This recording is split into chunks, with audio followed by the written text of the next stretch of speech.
जय श्री कृष्ण दोस्तों, आपका स्वागत है अपने चैनल के टीवी स्टोरी में। आज हम लेकर आए हैं 5 निकम्मे भाइयों की कहानी। अगर आपको यह कहानी पसंद आए तो कृपया वीडियो को लाइक करें, चैनल को सब्सक्राइब करें और बेल आइकन को जरूर दबाएं। तो चलिए दोस्तों, कहानी की ओर बढ़ते हैं। शहर के सबसे पुराने और मशहूर परिवारों में से एक था चौधरी परिवार।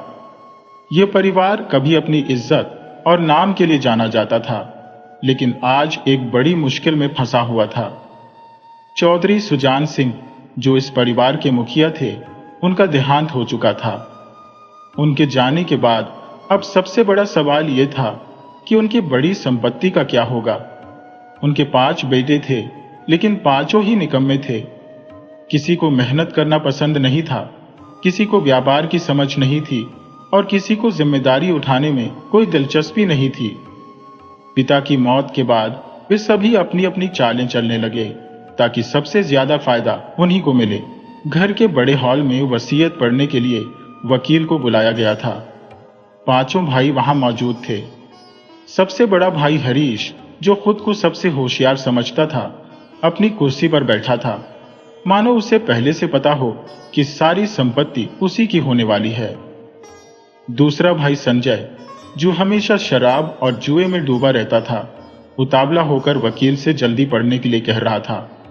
तीसरा भाई अमर सबसे ज्यादा आलसी था, जिसे किसी भी काम से चिढ़ थी, लेकिन पैसे उड़ाने में सबसे आगे था।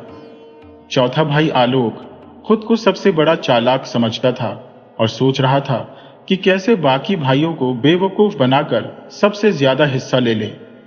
और सबसे छोटा मनीष, जो सबसे ज्यादा मासूम दिखता था, लेकिन असल में सबसे शातिर था। वकील ने जब वसीयत पढ़नी शुरू की तो कमरे में सन्नाटा छा गया। सुजान सिंह ने अपनी वसीयत में लिखा था कि उनकी संपत्ति को 5 हिस्सों में बराबर बांटा जाएगा, लेकिन एक शर्त थी। जो भी इस विरासत का असली हकदार बनना चाहता है, उसे 6 महीने तक इस परिवार की जिम्मेदारी उठानी होगी, व्यापार संभालना होगा और घर को एकजुट रखना होगा। अगर कोई यह करने में असफल रहता है तो उसे अपनी हिस्सेदारी से हाथ धोना पड़ेगा और वह हिस्सा बाकी बचे भाइयों में बांट दिया जाएगा। यह सुनते ही सबके चेहरे बदल गए। हरीश को लगा कि यह तो आसान काम है, लेकिन संजय को समझ नहीं आ रहा था कि वह अपनी शराब की लत छोड़कर यह सब कैसे करेगा। अमर को तो वैसे ही कोई दिलचस्पी नहीं थी। आलोक को लगा कि यह अच्छा मौका है बाकी को मात देने का, और मनीष के दिमाग में कोई और ही योजना चल रही थी। घर का माहौल बदल चुका था। पहले जो भाई साथ बैठकर हंसी मजाक किया करते थे, अब एक दूसरे को शक की नजर से देखने लगे थे। हरीश ने सबसे पहले घर की कमान संभालने की ठानी। उसने अपने पिता के व्यापार को समझने की कोशिश की, लेकिन जल्द ही उसे एहसास हो गया कि यह उतना आसान नहीं है जितना उसने सोचा था। दुकान के कर्मचारियों को उसकी लापरवाही से दिक्कत होने लगी। व्यापारी पार्टनर भी उससे खुश नहीं थे। 1 हफ्ते के अंदर ही व्यापार में घाटा दिखने लगा। हरीश को समझ नहीं आ रहा था कि क्या करें। उधर संजय ने दिखाने के लिए तो शराब छोड़ने का नाटक किया, लेकिन वह चोरी छिपे पीता रहा। उसे व्यापार की कोई समझ नहीं थी, इसलिए उसने कर्मचारियों की मर्जी पर सब छोड़ दिया। वह सोच रहा था कि किसी तरह से अपने भाइयों को रास्ते से हटाकर खुद मालिक बन जाए। इसी दौरान उसने आलोक से दोस्ती कर ली। आलोक को भी एक साथी चाहिए था जो उसकी चालों में उसका साथ दे सके। दोनों ने मिलकर हरीश और अमर को नीचा दिखाने की साजिशें शुरू कर दी। अमर को इन सब बातों से कोई फर्क नहीं पड़ रहा था। वह अपने कमरे में बैठा दिन भर आराम करता और सोचता कि 6 महीने बाद वैसे भी कोई ना कोई उसे कुछ हिस्सा दे ही देगा। उसे पूरा भरोसा था कि हरीश और संजय आपस में लड़ते झगड़ते सब बर्बाद कर देंगे और आखिर में उसे भी कुछ ना कुछ मिल ही जाएगा। मनीष, जो सबसे छोटा था, वह चुपचाप सब देख रहा था। वह जानता था कि बाकी चारों भाई आपस में लड़कर खुद को बर्बाद कर देंगे और अंत में सारा हिस्सा उसे मिल सकता है। उसने बाहर से खुद को मासूम दिखाने की पूरी कोशिश की, लेकिन असल में वह सबसे बड़ी चाल चलने की तैयारी कर रहा था। इसी बीच एक बड़ा हादसा हुआ। घर की गुप्त तिजोरी से पिता की पुरानी जायदाद के कागजात गायब हो गए। किसी को समझ नहीं आ रहा था कि यह कैसे हुआ। चारों भाई एक दूसरे पर शक करने लगे। हरीश ने संजय पर आरोप लगाया, संजय ने आलोक को दोषी ठहराया, अमर ने साफ कह दिया कि उसे इस सब से कोई मतलब नहीं, और मनीष ने हमेशा की तरह मासूमियत से कहा कि उसे कुछ नहीं पता। अब यह राज कौन खोलेगा? क्या सच में इन पांचों में से किसी एक ने कागजात चुराए थे या कोई और इस खेल में शामिल था? वसीयत की शर्तों के ऐलान के बाद चौधरी परिवार में हलचल मच गई थी। पांचों भाइयों ने इसे अपनी अपनी तरह से लिया, लेकिन सबसे ज्यादा चिंता उन्हें इस बात की थी कि आखिर कौन इस जिम्मेदारी को निभा पाएगा। हरीश ने खुद को सबसे आगे रखने की ठानी थी। संजय अपने तरीके से बाजी मारने की सोच रहा था। अमर को अभी भी कोई दिलचस्पी नहीं थी। आलोक अपने दिमाग से चालें चल रहा था और मनीष चुपचाप सब देख रहा था। लेकिन असल में सबसे बड़ा खेल वही खेलने वाला था। तिजोरी से जमीन जायदाद के कागजात गायब होने के बाद घर में माहौल और भी बिगड़ चुका था। पांचों भाई एक दूसरे पर शक कर रहे थे। हरीश ने साफ कहा कि यह काम संजय का ही हो सकता है, क्योंकि वह हमेशा शराब और जुए में डूबा रहता था और पैसों की सबसे ज्यादा जरूरत भी उसी को थी। संजय ने इस आरोप का गुस्से में जवाब देते हुए आलोक पर उंगली उठा दी, क्योंकि उसे आलोक की चालाकी पर कभी भरोसा नहीं था। आलोक ने पलटकर कह दिया कि अमर सबसे आलसी है और अगर वह इस खेल में जीतना चाहता है तो बिना मेहनत के सबसे आसान तरीका यही है कि कागजात गायब कर दिए जाए। अमर ने हंसते हुए कहा कि उसे इस सब से कोई मतलब ही नहीं, लेकिन मनीष की चुप्पी पर सबको शक हुआ। वह सबसे छोटा था और मासूमियत से यह कहकर निकल गया कि उसने कुछ नहीं किया, लेकिन सच्चाई इससे कहीं ज्यादा गहरी थी। आलोक ने संजय के साथ मिलकर एक चाल चली। उसने संजय को समझाया कि अगर वे हरीश और अमर को पूरी तरह बेवकूफ बना दें तो आधी से ज्यादा जायदाद उन दोनों को मिल सकती है। संजय को यह योजना समझ में आ गई। उन्होंने घर में यह अफवाह फैला दी कि कागजात किसी नौकर ने चुराए होंगे, ताकि घर में हंगामा हो और असली चोर पर किसी का ध्यान ही न जाए। हरीश और अमर इस बात को सच मान भी गए, लेकिन मनीष चुपचाप सब देख रहा था। उसे समझ आ रहा था कि यह सब संजय और आलोक की चालबाजी है। इस बीच मनीष ने एक और चाल चली। उसने घर के पुराने नौकर रामलाल को अपने पक्ष में कर लिया। रामलाल इस घर में वर्षों से काम कर रहा था और पिता सुजान सिंह के सबसे वफादार लोगों में से एक था। मनीष ने उससे धीरे धीरे दोस्ती बढ़ाई और जानकारी जुटानी शुरू की। एक रात रामलाल ने मनीष को बताया कि उसने आलोक को देर रात तिजोरी के पास जाते देखा था। यह सुनकर मनीष के चेहरे पर एक हल्की मुस्कान आ गई। अब मनीष ने धीरे धीरे आलोक के खिलाफ चालें चलनी शुरू कर दी। उसने हरीश को यह यकीन दिलाने की कोशिश की कि असली गुनहगार आलोक ही है, और इसके लिए उसने कुछ सबूत भी इकट्ठा किए। मनीष ने चुपके से आलोक के कमरे में जाकर तिजोरी की डुप्लीकेट चाबी खोजने की कोशिश की। कई दिनों की मेहनत के बाद आखिरकार उसे आलोक की अलमारी में एक संदिग्ध चाबी मिल गई। अब मनीष के पास सबूत था, लेकिन वह इसे तुरंत इस्तेमाल नहीं करना चाहता था। उसने सोचा कि पहले आलोक को पूरी तरह से फंसने दिया जाए, फिर आखिरी वार किया जाएगा। उधर संजय ने आलोक पर भरोसा करके बहुत बड़ी गलती कर दी थी। आलोक का असली मकसद तो संजय को भी धोखा देना था। उसने पहले ही ठान लिया था कि सही समय आने पर संजय को भी किनारे कर देगा। वह अकेले ही सारा पैसा और संपत्ति हासिल करना चाहता था। इस बीच आलोक ने धीरे धीरे हरीश के कर्मचारियों को पैसे देकर अपनी ओर कर लिया, ताकि हरीश व्यापार में पूरी तरह असफल हो जाए। हरीश ने जब देखा कि उसके कर्मचारी उसकी बात नहीं सुन रहे और व्यापार लगातार घाटे में जा रहा है, तो वह पूरी तरह बौखला गया।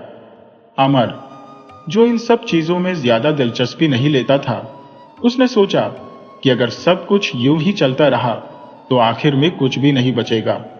इसलिए उसने खुद को इस खेल में शामिल करने की सोची, लेकिन उसका तरीका सबसे अलग था। उसने सबसे पहले संजय को अपने पक्ष में लाने की कोशिश की। क्योंकि उसे पता था कि संजय सबसे ज्यादा कमजोर कड़ी है। अमर ने संजय को लालच दिया कि अगर वह आलोक को धोखा दे और हरीश के खिलाफ हो जाए तो सारी संपत्ति सिर्फ उन दोनों को ही मिलेगी। संजय ने पहले इस बात को नकारा, लेकिन जब अमर ने उसे पैसों और ऐशो आराम की तस्वीर दिखाई तो वह धीरे धीरे झुकने लगा। इस पूरे खेल में सबसे ज्यादा फायदा मनीष को हो रहा था, क्योंकि सबको लगा कि वह सबसे छोटा और मासूम है, लेकिन धीरे धीरे वह पूरे खेल को अपनी चालों से मोड़ रहा था। अब उसने संजय और हरीश के बीच और दरार डालने के लिए एक और चाल चली। उसने हरीश के कानों में यह बात डाल दी कि संजय और अमर एक साथ मिलकर उसे पूरी तरह बर्बाद करने की योजना बना रहे हैं। हरीश पहले तो यह सुनकर गुस्से में आया, लेकिन जब उसने खुद देखा कि अमर और संजय कई बार अकेले में बातें कर रहे हैं तो उसे शक हो गया। अब घर में एक और नई लड़ाई छिड़ गई। हरीश ने संजय पर हमला कर दिया और दोनों भाइयों में जमकर झगड़ा हुआ। आलोक, जो अब तक चुपचाप इस तमाशे का आनंद ले रहा था, उसने तुरंत मौके का फायदा उठाने की सोची। उसने घर के बाकी हिस्सों में अफवाह फैला दी कि हरीश अब पूरी तरह पागल हो चुका है और उसे व्यापार से हटा देना चाहिए। यह सुनकर बाकी तीनों भाई भी हरीश के खिलाफ हो गए। हरीश को लगा कि अब उसके पास कोई चारा नहीं बचा है। वह कुछ दिनों के लिए घर छोड़कर चला गया, लेकिन यह उसकी सबसे बड़ी गलती थी। जैसे ही हरीश घर से बाहर हुआ, आलोक ने तुरंत वकील से संपर्क किया और कहा कि हरीश अब इस वसीयत की शर्तों को पूरा नहीं कर सकता, इसलिए उसकी हिस्सेदारी अब बाकी भाइयों में बांट दी जाए। संजय और अमर ने इसे स्वीकार कर लिया, लेकिन मनीष अब भी चुप था। उसने सोचा कि अभी खेल खत्म नहीं हुआ है, बल्कि असली खेल तो अब शुरू होगा।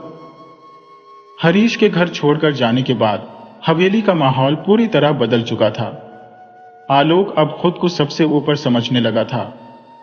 संजय और अमर यह सोचकर खुश थे कि अब उन्हें हरीश के साथ किसी तरह की परेशानी नहीं होगी, लेकिन वे यह नहीं जानते थे कि आलोक उनके साथ क्या करने वाला है। दूसरी तरफ मनीष अब भी सब कुछ चुपचाप देख रहा था, लेकिन अंदर ही अंदर उसकी अपनी चालें चलने की योजना बन रही थी। उसने हमेशा की तरह अपनी मासूमियत बनाए रखी, लेकिन हकीकत में वह सबसे शातिर खेल खेलने वाला था। हरीश शहर से दूर चला गया था, लेकिन उसने हार नहीं मानी थी। उसने अपने पुराने कुछ भरोसेमंद दोस्तों से मुलाकात की और अपनी वापसी की योजना बनानी शुरू की। उसे यह एहसास हो गया था कि अगर वह बिना किसी तैयारी के वापस जाएगा तो उसे कुछ नहीं मिलने वाला, इसलिए उसने चुपचाप एक योजना बनाई। इधर हवेली में संजय और अमर को धीरे धीरे यह एहसास होने लगा कि उन्होंने शायद गलती कर दी है। आलोक ने अब व्यापार पर पूरी तरह कब्जा कर लिया था और अब वह धीरे धीरे संजय और अमर को भी किनारे करने की कोशिश कर रहा था।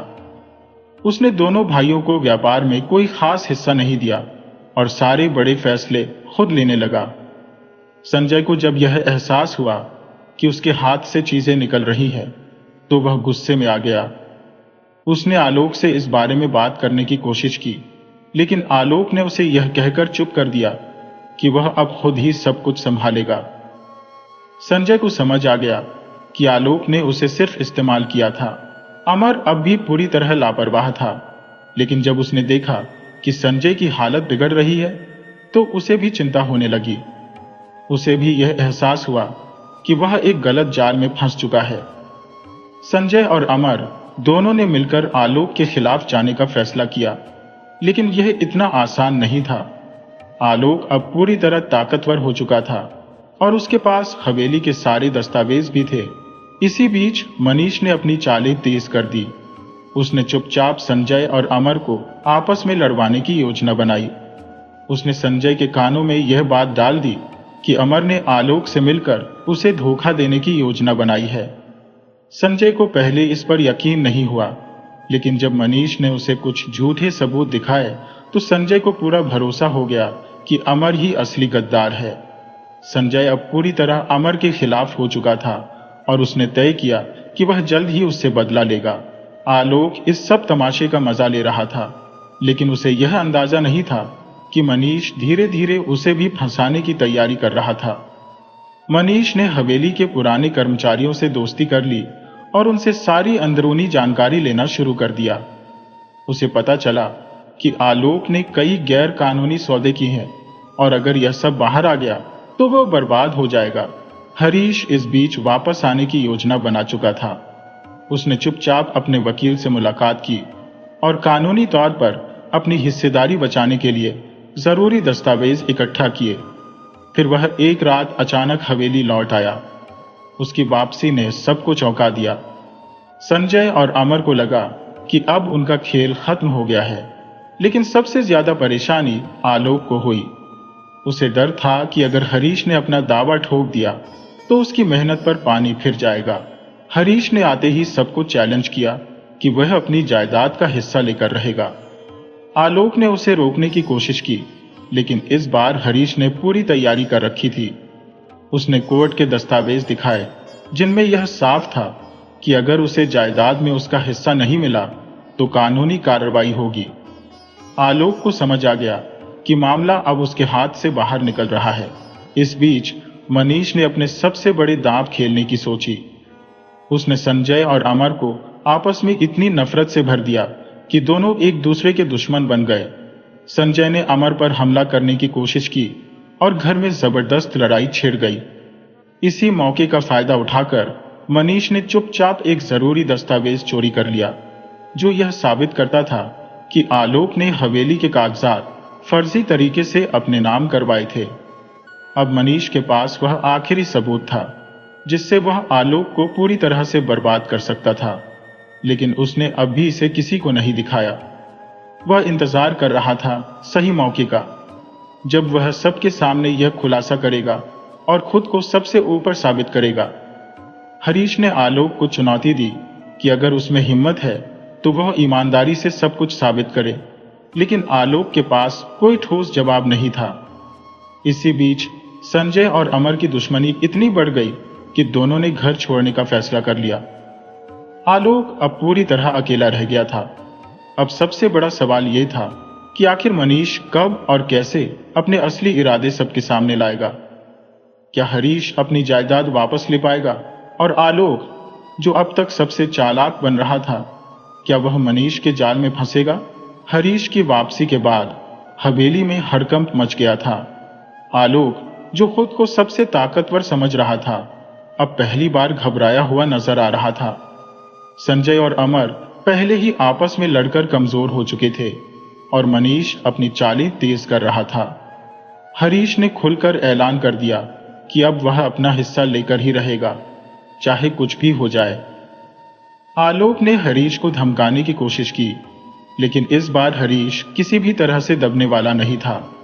उसने कानूनी दस्तावेज दिखाए जिससे यह साबित हो गया कि हवेली में उसकी हिस्सेदारी वैध थी। संजय और अमर, जो पहले हरीश के खिलाफ थे, अब समझ चुके थे कि असली खेल आलोक ने खेला था, लेकिन अब हालात ऐसे हो गए थे कि वे हरीश के साथ भी नहीं जा सकते थे। इसी बीच मनीष चुपचाप सब कुछ देख रहा था। उसने अपनी चालें पहले ही बिछा रखी थी और अब वह उस मौके का इंतजार कर रहा था जब सब कमजोर पड़ जाए और वह एक झटके में पूरे खेल को अपने हाथ में ले ले। उसे पता था कि हरीश मजबूत इरादों वाला है, लेकिन उसके पास भी एक कमजोरी थी, उसका गुस्सा। मनीष को बस इतना करना था कि हरीश को गुस्से में लाकर उसे कोई ऐसी गलती करवा दे जिससे उसका पूरा दावा कमजोर हो जाए। आलोक ने अपनी तरफ से बचने की पूरी कोशिश की। उसने हवेली के पुराने नौकरों को पैसों का लालच देकर अपने पक्ष में करने की योजना बनाई। कुछ लोग लालच में आ भी गए, लेकिन कुछ ऐसे भी थे जो अब तक हरीश के प्रति वफादार थे। हरीश को जैसे ही यह बात पता चली, उसने हवेली में अपना दबदबा दिखाना शुरू कर दिया। उसने साफ कह दिया कि अब कोई भी गलत तरीके से काम नहीं करेगा और जो कोई भी आलोक की मदद करेगा वह खुद को इसके अंजाम के लिए तैयार रखे। आलोक को अब समझ आ गया था कि हरीश को सीधे हराना मुश्किल है, इसलिए उसने एक और चाल चली।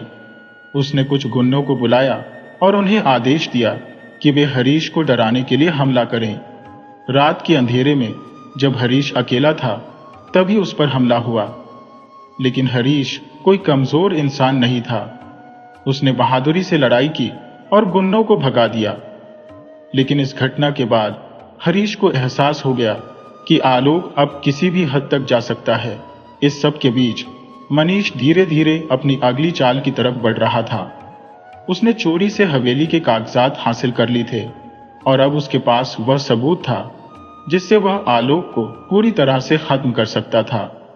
लेकिन उसने अभी तक किसी को कुछ नहीं बताया। वह सही मौके का इंतजार कर रहा था। संजय और अमर अब पूरी तरह से अलग थलग पड़ चुके थे। दोनों को यह एहसास हो चुका था कि उन्होंने बहुत बड़ी गलती कर दी है। उन्होंने जब आलोक से अपने हिस्से की बात की तो आलोक ने साफ मना कर दिया। संजय को गुस्सा आ गया और उसने आलोक को धमकी दी कि वह उसे बर्बाद कर देगा। लेकिन आलोक को इस बात से कोई फर्क नहीं पड़ा। अब संजय और अमर के पास कोई रास्ता नहीं बचा था। हरीश अब पूरी तरह से तैयार था कि वह कानूनी रूप से हवेली वापस ले। उसने अपने वकील से बात की और अगली सुनवाई की तारीख तय करवाई।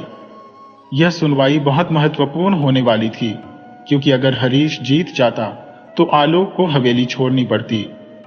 आलोक अब डर चुका था, लेकिन उसने हार नहीं मानी। उसने मनीष को अपने साथ मिलाने की कोशिश की। आलोक को लगता था कि मनीष मासूम और कमजोर है और उसे आसानी से अपने पक्ष में किया जा सकता है। लेकिन वह नहीं जानता था कि मनीष ही असली खिलाड़ी था।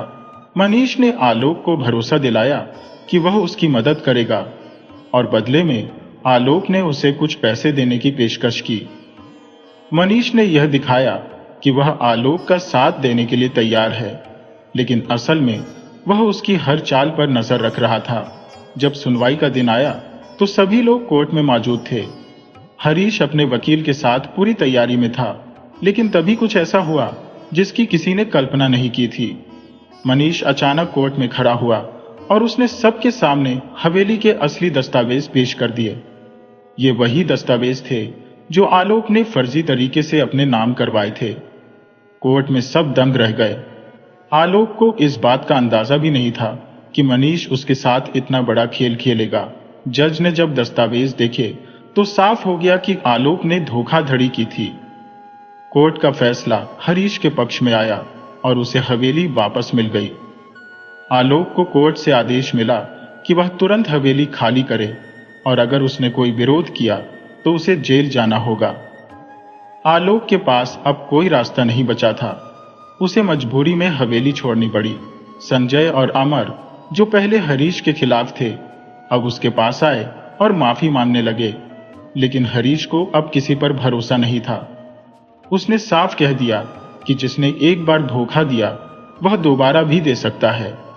उसने संजय और अमर से कह दिया कि वे अपनी गलती का फल भोगते और खुद अपनी जिंदगी का रास्ता तय करें।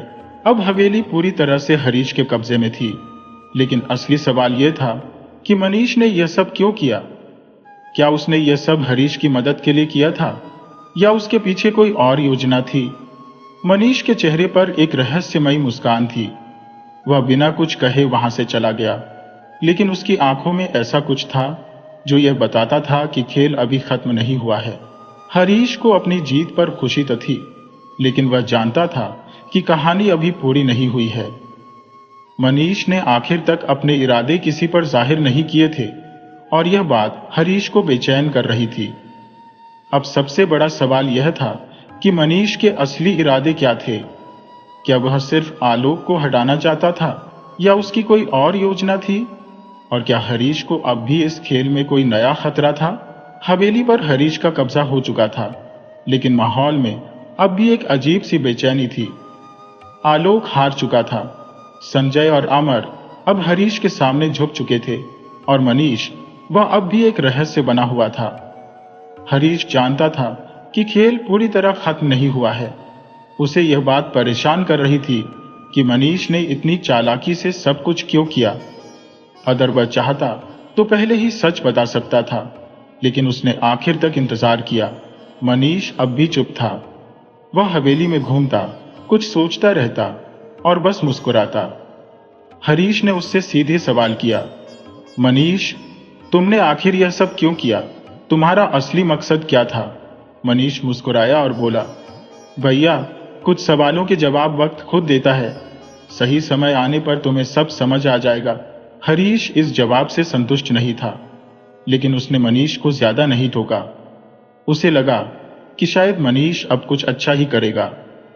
लेकिन हवेली में एक अजीब सी हलचल थी। पुराने नौकर फुसफुसा रहे थे कि मनीष के इरादे सही नहीं लग रहे।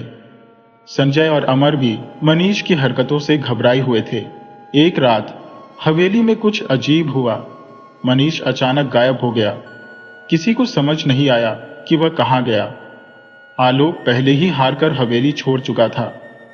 संजय और अमर अब भी सोच में पड़े थे, लेकिन हरीश को समझ नहीं आ रहा था कि मनीष कहाँ चला गया। कई घंटे बीत गए, लेकिन मनीष का कोई पता नहीं चला। फिर आधी रात को हवेली के पुराने तहखाने से एक अजीब सी आवाजें आने लगी। हरीश ने हिम्मत करके तहखाने का दरवाजा खोला। अंदर घुप अंधेरा था, लेकिन जैसे ही उसने दिया जलाया, वह चौंक गया। मनीष वहां बैठा था, लेकिन उसके चारों ओर बिखरे हुए थे कई पुराने दस्तावेज, कुछ धूल भरे संदूक और एक तिजोरी। मनीष ने हरीश की ओर देखा और कहा, आगे भैया, अब देखो असली खेल। हरीश कुछ समझ पाता इससे पहले ही मनीष ने एक पुराना दस्तावेज उसके सामने रख दिया। हरीश ने उसे पढ़ा और उसके पैरों तले जमीन खिसक गई। यह दस्तावेज बताता था कि हवेली सिर्फ भाइयों की नहीं थी। यह संपत्ति उनके दादाजी ने उनके पिता को दी थी, लेकिन उसमें एक शर्त थी। अगर भाइयों ने आपस में लड़ाई की तो यह संपत्ति किसी और को मिल जाएगी। हरीश को अचानक सब समझ में आने लगा। मनीष ने जानबूझकर सबको आपस में लड़वाया था ताकि हवेली के असली दस्तावेज सामने आए। अगर वे पहले ही मिल जाते तो शायद कोई भी इस शर्त को नहीं जान पाता। हरीश को गुस्सा भी आ रहा था और अचरज भी हो रहा था। तो तुमने यह सब पहले से प्लान किया था? उसने गुस्से से पूछा। मनीष ने धीरे से सिर हिलाया। हाँ भैया, क्योंकि अगर मैंने ऐसा नहीं किया होता तो यह हवेली हम सबके हाथ से चली जाती। मैं जानता था कि अगर मैं शुरू में सच बता देता तो तुम मानते नहीं, इसलिए मैंने सबको खुद ही अपना असली चेहरा दिखाने दिया। हरीश गहरी सांस लेकर बैठ गया। उसे अब समझ में आ गया था कि मनीष ने यह सब क्यों किया, लेकिन कहानी अभी खत्म नहीं हुई थी। तभी अचानक दरवाजे पर दस्तक हुई। एक पुलिस अधिकारी अंदर आया और बोला, हमें सूचना मिली थी कि इस हवेली में फर्जी दस्तावेज के जरिए हेराफेरी हुई है। हमें सबकी जांच करनी होगी। हरीश चौंका, लेकिन मनीष पूरी तरह शांत था। उसने पुलिस अधिकारी को वही दस्तावेज दिए जो उसने तहखाने में खोजे थे। पुलिस अधिकारी ने उन्हें देखा, फिर मुस्कुराकर कहा, आपने सही समय पर यह सब ढूंढ लिया, वरना यह हवेली अब तक किसी और की हो जाती। आलोक, जिसने अपने बचाव के लिए अब तक कई चालें चली थी, इस खेल में पूरी तरह मात खा चुका था। अब वह हवेली पर कोई दावा नहीं कर सकता था। संजय और अमर भी समझ चुके थे कि उनकी गलतियों का अंजाम यही होना था। हरीश ने आखिर में मनीष को गले लगा लिया। उसने अब तक अपने छोटे भाई को कमजोर समझा था, लेकिन असल में वही सबसे चतुर निकला। हवेली अब पूरी तरह से सुरक्षित थी और पांचों भाइयों के बीच सुलह भी हो चुकी थी। लेकिन कहानी का आखिरी मोड़ अभी बाकी था। मनीष ने हरीश के कान में धीरे से कहा, भैया, मैंने यह हवेली तुम्हारे लिए बचाई है, लेकिन अब मैं यहां नहीं रह सकता। मेरा असली मकसद पूरा हो चुका है। हरीश चौंका। मतलब? मनीष मुस्कुराया।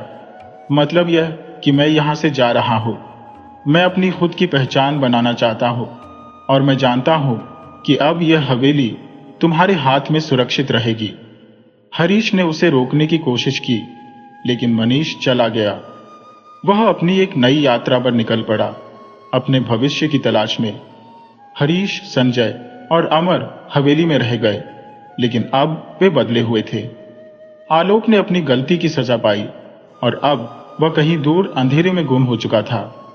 हवेली में शांति थी, लेकिन हर कोई जानता था कि इस शांति को वापस लाने के लिए कितनी बड़ी कीमत चुकानी पड़ी थी। हरीश अब हवेली का असली मालिक था, लेकिन वह हमेशा इस बात को याद रखेगा कि असली जीत किसकी थी, मनीष की।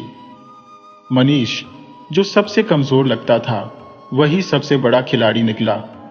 वह चला गया, लेकिन उसके खेल की कहानियां हवेली की दीवारों में हमेशा गूंजती रहेंगी।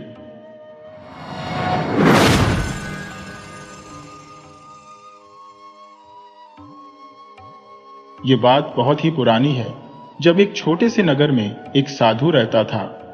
साधु महाराज के ज्ञान के आसपास के इलाकों में खूब चर्चित थे। वह साधु महाराज बहुत ही ज्ञानी थे। उनके पास लोग बहुत दूर दूर से आते, जिससे कि वह साधु महाराज से अपनी समस्याओं का हल करवा सकें। साधु के पास कोई भी व्यक्ति जब अपनी समस्या लेकर आता, तो साधु उसकी समस्याओं को बड़े ही गौर से सुनता और फिर कुछ देर के लिए अपनी आंखें बंद करके उस समस्या के बारे में विचार करता। इसीलिए हर व्यक्ति उन महाजी के बारे में यही सोचता था कि शायद इन महात्मा जी के पास कोई चमत्कारी शक्ति है, जिसके जरिए वह समस्याओं का हल पूछते हैं और फिर वह हल हमें बता देते हैं।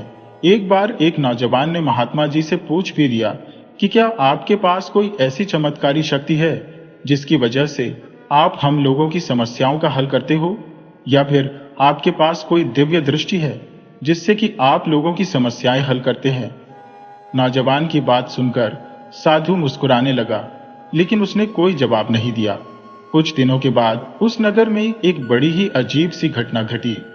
उस नगर में एक बूढ़ी औरत रहती थी, जो कि अपने घर में बिल्कुल अकेली ही थी। उसका इस दुनिया में कोई नहीं था। उसी नगर से 4 आदमी अपने घर की तरफ जा रहे थे। वे चारों आदमी किसी दूसरे नगर में व्यापार से पैसे कमाकर अपने गांव जा रहे थे। वे चारों पैदल ही जा रहे थे, क्योंकि उनके पास आने जाने के लिए कोई साधन नहीं था। उन चारों ने अपना अपना धन अपनी अपनी पोटलियां में रखा हुआ था। तब उनमें से एक आदमी कहने लगा, मित्रों, अगर हम इस तरह से अपना धन अलग अलग रखेंगे तो हमारा पैसा चोरी हो सकता है। क्यों ना हम अपना सारा धन एक ही पोटली में रख दें, जिससे कि हम चारों उस पोटली का ध्यान रख सकेंगे और इस तरह से हमारा धन सुरक्षित भी रहे। जब हम लोग अपने गांव पहुंच जाएंगे तो इसमें से अपना अपना हिस्सा निकाल लेंगे। बाकी तीनों आदमियों ने उसकी बात मान ली और फिर सबने अपना धन एक ही पोटली में रख दिया। इसके बाद वे लोग अपने अपने गांव की तरफ बढ़ने लगे। चलते चलते काफी समय बीत गया और अब रात होने वाली थी, तो उन्हें रास्ते में एक घर दिखाई दिया। इस घर में वही बूढ़ी औरत रहती थी। अब रात भी हो चुकी थी, तो उन चारों दोस्तों को रात बिताने के लिए किसी जगह की आवश्यकता थी। इसलिए उन चारों ने मिलकर यह योजना बनाई कि वह आज रात इसी घर में रहेंगे और वह चारों उस घर के बाहर गए। उन्होंने दरवाजा खटखटाया। दरवाजा खुला तो अंदर से एक बूढ़ी औरत बाहर आई। उनमें से एक आदमी ने बड़ी ही विनम्रता से उस बूढ़ी औरत से कहा, अम्मा, हम लोग अपने घर की तरफ जा रहे थे, लेकिन रास्ते में ही रात हो गई, तो इस वक्त हम सफर नहीं कर सकते। इसीलिए हमारी आपसे यह विनती है कि हम आपके घर में एक रात बिताना चाहते हैं। सुबह होते ही हम यहां से निकल जाएंगे। उस बूढ़ी औरत ने काफी देर तक सोचा और फिर कहने लगी, ठीक है, तुम लोग आज की रात यहां पर रुक सकते हो। इसमें मुझे कोई दिक्कत नहीं है। मैं खाना बनाने के लिए जा रही हूं। अगर तुम कहो तो तुम्हारे लिए भी खाना बना दूं। उन चारों ने हाँ कहकर अपनी सहमति जता दी। इसके बाद उन चारों ने अपने धन की पोटली उस बूढ़ी औरत को सौंपते हुए कहा, माताजी, इस पोटली के अंदर हमारी साल भर की कमाई है। हम चारों ने आज तक अपना कमाया हुआ सारा धन इसी पोटली में रखा है और अब हम इस पोटली को आपके हवाले कर रहे हैं, क्योंकि यह हमसे ज्यादा आपके पास सुरक्षित रहेगी। हाँ, एक बात और, हम चाहते हैं कि हम चारों में से अगर कोई एक आदमी इस धन को लेने के लिए आए तो आप यह पोटली उसे मत देना, जब तक कि हम चारों इसे लेने के लिए एक साथ ना आए। बुढ़िया ने कहा, ठीक है बेटा, जब आप सभी लोग एक साथ इकट्ठे आओगे तभी मैं यह पोटली तुम्हारे हवाले करूंगी। वैसे भी आप लोगों ने यहां से सुबह तो चले ही जाना है।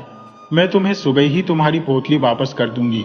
इस तरह से वह धन की पोटली बूढ़ी औरत को सौंपकर वह चारों दोस्त बिल्कुल निश्चिंत हो चुके थे।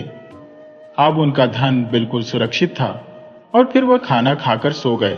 अगली सुबह जब वे चारों उठे और उन्होंने अपनी अगली यात्रा की तैयारी शुरू कर दी। उनमें से एक आदमी, जो कि बहुत ही चालाक था, उसने अपने तीनों दोस्तों से कहा, भाइयों, इस बूढ़ी औरत ने सारी रात हम लोगों की बहुत ही सेवा की है। हमें इतना अच्छा खाना खिलाया, सोने के लिए अच्छी जगह दी, रात बिताने के लिए अपना मकान दिया, और हम लोगों ने इसके लिए कुछ भी नहीं किया। तो बेचारी अकेले ही खेतों में काम करती है। तो क्या हम लोग यहां से जाने से पहले उस बूढ़ी माता की कुछ मदद नहीं कर सकते? उस चालाक आदमी ने अपने मन में यह योजना बना ली थी कि किसी भी तरह से उस बूढ़ी औरत से वह अकेला ही धन की पोटली हासिल कर लेगा। बाकी के तीनों दोस्त उसकी बातों में आ गए और वह सभी उस बूढ़ी औरत की सहायता करने के लिए एक साथ खेतों में काम करने को तैयार हो गए। जब वह चारों बूढ़ी औरत के खेतों में काम कर रहे थे, तो उस चालाक आदमी ने अपने दोस्तों से कहा, मुझे बड़ी प्यास लगी है, मैं जरा बूढ़ी अम्मा से पानी मांग कर लाता हूं। बाकी के तीनों दोस्त भी काफी थक चुके थे और उन्हें भी प्यास लग रही थी, इसीलिए उन्होंने उसे जाने के लिए कह दिया और अपने लिए भी पानी लाने के लिए कहा। जैसे ही वह चालाक आदमी बूढ़ी औरत के पास पहुंचा, तो उसे कहने लगा, अम्मा, हम लोग अब यहां से जाने को तैयार है, इसलिए आप वह हमारी पोटली हमें वापस दे दीजिए। ये सुनकर बूढ़ी अम्मा कहने लगी, नहीं नहीं, जब तक तुम चारों एक साथ नहीं आओगे, मैं वह पोटली किसी को नहीं दूंगी। तुम लोगों ने खुद ही तो कहा था कि जब तक हम चारों नहीं आएंगे, तब तक वह पोटली किसी को नहीं देनी। तब वह चालाक आदमी अपने बाकी तीनों मित्रों की तरफ इशारा करके कहने लगा, ऐ दोस्तों, क्या मैं ले आऊं? उधर उन दोस्तों ने सोचा कि हमारा मित्र हमारे लिए पानी लेकर आना चाहता है और इसीलिए वह हमसे पूछ रहा है। और फिर उन तीनों ने इशारे से उस आदमी से कहा, हाँ ठीक है, तुम ले आओ। ये देखकर उस बूढ़ी औरत को लगा कि अब यह चारों यहां से जाना चाहते हैं और अपनी पोटली मांग रहे हैं, इसलिए उस बूढ़ी औरत ने वह पोटली उस बदमाश दोस्त को दे दी और वह धोखेबाज दोस्त उस पोटली को लेकर वहां से निकल गया और बाकी के तीनों दोस्त काम में ही लगे रहे। कुछ देर के बाद वह तीनों दोस्त जब खेतों से काम करके वापस आए, तो उन्होंने बूढ़ी अम्मा से पूछा, माता जी, हमारा वह दोस्त कहां पर गया जो पानी लेने के लिए आया था? यह सुनकर बूढ़ी अम्मा हैरानी से कहने लगी, क्या वह पानी लेने के लिए आया था? मगर वह तो कहता था कि हम चारों यहां से जा रहे हैं, इसलिए हमारी पोटली हमें वापस दे दो। यह सुनकर बाकी के तीनों दोस्त हैरान होकर माताजी से कहने लगे, माताजी, हमने कब वह पोटली आपसे वापस मांगी? बल्कि हमें तो प्यास लगी थी और हमने पानी पीने के लिए इशारा किया था। वह बूढ़ी अम्मा कहने लगी, लेकिन तुम्हारा दोस्त तो वह पोटली लेकर निकल गया। यह सुनते ही तीनों दोस्त सिर पकड़कर रोने लगे और कहने लगे, अम्मा, उस पोटली में हमारा साल भर का कमाया हुआ धन था, जो कि वह अकेला लेकर भाग गया। हमने तो आपसे कहा था कि जब तक हम चारों इकट्ठे नहीं आएंगे, तब तक वह पोटली आपने किसी को नहीं देनी। फिर आपने ऐसा क्यों किया? इसमें तो तुम्हारी ही गलती है। हमने वह पोटली तुम्हें सुरक्षित रखने के लिए दी थी और तुमने एक ऐसे आदमी को सौंप दी जिसने हमारा सारा धन लूट लिया। हम यह बात बर्दाश्त नहीं करेंगे। हम लोग राजा के पास जाएंगे और उसके पास तुम्हारी शिकायत करेंगे और राजा से न्याय की मांग करेंगे। अब तो इस बात का फैसला राजा के दरबार में होगा। वह चारों आदमी गुस्से में राजा के दरबार में पहुंचे और फिर उनके सामने अपनी सारी समस्या कह सुनाई। जब राजा ने उन तीनों की बात बड़े ही ध्यान से सुनी, तो उसने तुरंत उस बूढ़ी अम्मा को राज दरबार में पेश होने का आदेश दिया। उसी समय सैनिकों ने बूढ़ी औरत को राज दरबार में पेश किया, तो राजा ने भरे दरबार में उस बूढ़ी औरत को दोषी करार दे दिया और कहने लगा, तुम्हें वह पोटली उस अकेले आदमी को नहीं देनी चाहिए थी।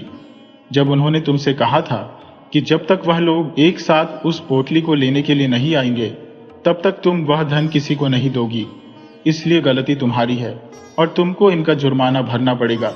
तुम्हें इनका धन वापस लौटाना पड़ेगा। राजा का आदेश सुनकर बूढ़ी औरत फूट फूट कर रोने लगी और राजा से सहायता की गुहार लगाने लगी। वह कहने लगी, राजन, मैं तो एक बूढ़ी औरत हूं। मेरे पास तो इतना धन नहीं है और ना ही मेरे घर में कोई ऐसा है जो धन कमाता हो, इसलिए मैं इन लोगों का धन वापस नहीं कर पाऊंगी। मैं तो अकेली और बेसहारा बूढ़ी औरत हूं। आप मेहरबानी करके मुझ पर दया कीजिए। पर राजा ने उस बूढ़ी औरत की एक बात ना सुनी। वह बेचारी रोती रोती अपने घर की तरफ चल पड़ी। वह सोच रही थी कि आखिर मैं इतना धन कहां से लेकर आऊंगी और किस तरह से मैं उन लोगों का धन वापस करूंगी। मेरे पास तो इतना धन है ही नहीं। अब मैं क्या करूं, कहां जाऊं? अगर मैंने उन लोगों का धन वापस नहीं किया तो राजा मुझे कारागार में डाल देगा। वैसे गलती तो मेरी है। जब उन चारों ने मुझसे कहा था कि जब तक वह चारों एक साथ नहीं आएंगे तब तक वह पोटली किसी को नहीं देनी, फिर भी मैंने वह पोटली उस अकेले आदमी को दे दी। इसमें गलती तो सचमुच मेरी है। यह सोचते हुए वो रोने लगी और अपने घर की तरफ जाने लगी। तभी रास्ते में उस औरत को वह साधु मिल गए जो उस नगर के सभी लोगों की समस्याओं का हल बताते थे। साधु ने बूढ़ी औरत से पूछा, क्या हुआ, तुम रो क्यों रही हो? उस औरत ने सारी बात महात्मा जी को सच सच बता दी और कहने लगी, महाराज, इसमें तो गलती मेरी ही थी। उन चारों लोगों ने तो पहले ही कहा था कि जब तक वे चारों एक साथ ना आए तब तक वह पोटली किसी को नहीं देनी, लेकिन मेरी ही अकल मारी गई थी जो मैंने वह पोटली उस एक आदमी को दे दी और वह उन सभी का धन लेकर वहां से भाग गया। अब मुझे यह बात समझ नहीं आ रही कि मैं वह सारा धन कहां से लाकर उन्हें दूं, कहां से इतना पैसा इकट्ठा करूं। मेरे पास तो इतना धन है ही नहीं और राजा ने तो यह आदेश दे दिया है कि मुझे उनका सारा धन वापस करना पड़ेगा, नहीं तो वह मुझे कारागार में डाल देगा। तब महात्मा जी उस औरत से कहने लगे, पहले तुम शांत हो जाओ, मैं कोई ना कोई रास्ता जरूर निकालूंगा। इतना कहकर वह संत वहीं पर बैठ गए। कुछ देर के लिए उन्होंने आंखें बंद कर ली और फिर उस बूढ़ी औरत से कहने लगे, बहन, तुमने जो किया उसमें तुम्हारी कोई गलती नहीं, बल्कि राजा का फैसला ही गलत है। महात्मा जी की बात सुनकर वह बूढ़ी औरत चुप हो गई और सोचने लगी कि आखिर राजा का यह फैसला गलत कैसे हो सकता है। राजा तो सबके साथ न्याय करता है, वह तो किसी का बुरा नहीं चाहता, तो फिर आखिर राजा गलत फैसला कैसे कर सकता है। साधु और बूढ़ी औरत की बातें आसपास खड़े लोग भी सुन रहे थे और वे भी हैरान थे कि ऐसा भला कैसे हो सकता है। वे लोग आपस में बातें करने लगे कि राजा ने तो बिल्कुल ठीक फैसला दिया है, इस बूढ़ी औरत की ही गलती है। इसके बाद साधु ने उस बूढ़ी औरत से कहा, तुम जाओ और राज दरबार में जाकर राजा से यही कह दो कि उनका फैसला गलत है और सही फैसला क्या है, गलत क्या है, इसका फैसला मैं करूंगा। पहले तो बूढ़ी औरत की यह हिम्मत ही नहीं हुई कि वह भरे दरबार में जाकर राजा से यही कह सके कि राजा का फैसला गलत है, पर जैसे तैसे करके उसने हिम्मत जुटाई और वापस राजा के दरबार में पहुंच गई। कांपती हुई आवाज में उसने कहा, हे राजन, आपने जो फैसला किया है वह बिल्कुल गलत है। इतना कहकर उसने सारी बात राजा को सच सच बता दी। उस बूढ़ी औरत की बात सुनकर राजा को क्रोध आ गया और वो कहने लगा, वो महात्मा जी जिसने मेरे फैसले को गलत कहा है, क्या उन्हें नहीं लगता कि मैंने सही फैसला लिया है? मैं तो हर रोज कई फैसले लेता हूं, आज तक मुझे किसी ने यह बात नहीं कही कि मेरा फैसला गलत है। वो महात्मा जी यहां पर आकर मुझे सही फैसला बताए, नहीं तो मैं उन्हें फांसी पर लटवा दूं। ये बात पूरे राज्य में फैल गई। सभी लोग यह जानने के लिए बेचैन थे कि आखिर वह साधु ऐसा कौन सा फैसला लेगा जो राजा के फैसले से भी ज्यादा उचित होगा, जिस फैसले से सभी को न्याय मिलेगा। राजा ने अपने सिपाहियों को तुरंत आदेश दिया कि जाकर उस संत को राजमहल में लाया जाए। सिपाही तुरंत महात्मा जी को लेकर दरबार में हाजिर हुए। वहां पर सभी लोग मौजूद थे और वह महात्मा जी के फैसले का इंतजार कर रहे थे। साधु को देखते ही राजा कहने लगा, महात्मा जी, आपको यह क्यों लगता है कि मैंने जो फैसला दिया है वह गलत है? इस बूढ़ी औरत ने यह वादा किया था कि वह चारों जब इकट्ठे पोटली लेने के लिए आएंगे तभी उनको पोटली दी जाएगी, लेकिन इसने अपना वादा तोड़ा।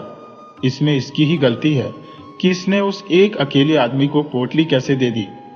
इसीलिए मैंने यह फैसला दिया कि इस बूढ़ी औरत को उन चारों का धन वापस करना चाहिए। राजा की यह बातें सुनकर महात्मा जी ने बड़ी ही विनम्रता से कहा, हे राजन, आपके इस फैसले पर मैं आपसे कुछ कहना चाहता हूं। राजा ने कहा, तो ठीक है, कहिए आप क्या कहना चाहते हैं। साधु ने बड़ी शांति से राजा से कहा, जैसा कि वादा किया गया था कि धन की पोटली उन चारों को ही दी जाएगी, लेकिन अभी भी यह केवल 3 है। वो चौथा आदमी कहां पर है? इसीलिए आप इनसे कहिए कि यह तीनों यहां से वापस जाकर अपने चौथे साथी को लेकर आए, तभी इनका धन वापस किया जाएगा। बात भी यही तय हुई थी कि जब तक वे चारों इकट्ठे ना हो तब तक इनका धन वापस नहीं किया जाएगा, और अगर बूढ़ी औरत ने इन तीनों को धन वापस कर दिया तो अपना दिया हुआ वादा ये तोड़ देगी, और जो कि सही नहीं होगा। इसीलिए अगर आप चाहते हैं कि इनका धन इन्हें वापस किया जाए तो पहले इन लोगों से कहिए कि यह जाकर अपने चौथे साथी को यहां पर वापस लेकर आए। महात्मा जी की यह बात सुनकर राज दरबार में हर कोई बहुत ही खुश हुआ और सभी उस साधु महाराज की तारीफ करने लगे। राजा भी साधु के इस फैसले से पूरी तरह से सहमत था। उसने तुरंत साधु के सामने सिर झुकाया और हाथ जोड़कर उनसे कहने लगा, आपका फैसला बिल्कुल सही है। और पूरे दरबार में महात्मा जी की जय जयकार होने लगी। तब महात्मा जी ने अपने हाथ के इशारे से लोगों को शांत रहने के लिए कहा, और जैसे ही सभी लोग शांत हुए कि अचानक वहां पर एक आदमी आगे बढ़कर आया और कहने लगा, महात्मा जी, मुझे भी न्याय चाहिए। मैं भी एक फरियादी हूं और मैं चाहता हूं कि जैसे आपने इस बूढ़ी अम्मा के साथ न्याय किया है उसी तरह से आप मेरा भी न्याय कीजिए। उसकी बात सुनकर राजा ने फरियादी से कहा, तुम बिना डरे अपनी बात कह सकते हो। महात्मा जी तुम्हारे साथ भी बिल्कुल उचित न्याय करेंगे। और तब वह आदमी कहने लगा, महात्मा जी, ये बात 1 साल पुरानी है, जब मैंने किसी दूसरे नगर में जाकर व्यापार करने का फैसला किया था, लेकिन मेरे पास धन नहीं था और मैंने उस समय सेठ करोड़ी मल के पास जाकर कुछ रकम उधार लेने का फैसला किया। जब मैं और मेरी पत्नी दोनों एक साथ सेठ के घर पहुंचे, जब मैंने सेठ से उधार मांगा तो उसने कहा कि मुझे अपनी कोई बहुत ही बहुमूल्य वस्तु उसके पास गिरवी रखनी होगी, लेकिन मेरे पास तो गिरवी रखने के लिए कुछ भी नहीं था। तब सेठ ने मुझे यह सलाह दी कि मैं अपनी पत्नी को सेठ के पास गिरवी रख दूं, क्योंकि उसका कहना था कि इस तरह से मुझे रकम भी मिल जाएगी और मेरी पत्नी जो पीछे से अकेली रहेगी वह सेठ के घर में कामकाज कर दिया करेगी और इस तरह से उसका भी गुजारा हो जाएगा। मुझे सेठ की बात सही लगी और मैंने अपनी पत्नी सेठ को सौंप दी और 200 अशर्फियां उससे उधार ले ली। इसके बाद मैं दूसरे नगर में गया, जहां पर मेरी किस्मत ने मेरा साथ दिया और मैंने अनाज खरीदने और बेचने का व्यापार किया। भगवान की कृपा से मेरा धंधा अच्छा चल निकला और मैंने खूब पैसे कमाए। अब मैं पूरे 1 साल के बाद जब अपने नगर वापस आया और मैंने उस साहूकार सेठ का कर्ज चुकाकर अपनी पत्नी को वापस लेना चाहा, तो वह सेठ का कहना है कि मेरी पत्नी की मृत्यु बीमारी से हो चुकी है। लेकिन मुझे सेठ की इस बात पर विश्वास नहीं है, क्योंकि मेरी पत्नी बिल्कुल स्वस्थ और तंदुरुस्त थी। उसे किसी तरह की कोई बीमारी नहीं थी। महाराज, अब आप ही मेरा न्याय कीजिए। साधु ने उस आदमी की बात बड़े ही ध्यान से सुनी और फिर सैनिकों को आदेश दिया कि वह सेठ करोड़ी मल को हाजिर करें। कुछ ही देर में सैनिक सेठ करोड़ी मल को लेकर दरबार में पहुंच गए। महात्मा जी ने सेठ से पूछा, सेठ जी, क्या यह सच है कि इस आदमी ने अपनी पत्नी आपके पास गिरवी रखी थी? सेठ बोला, जी हां महात्मा जी, ये बात बिल्कुल सही है। महात्मा जी बोले, और अब आपका यह कहना है कि इसकी पत्नी कुछ दिनों पहले एक बीमारी से मर चुकी है, तो क्या आपके पास इसकी पत्नी के मरने का कोई गवाह मौजूद है?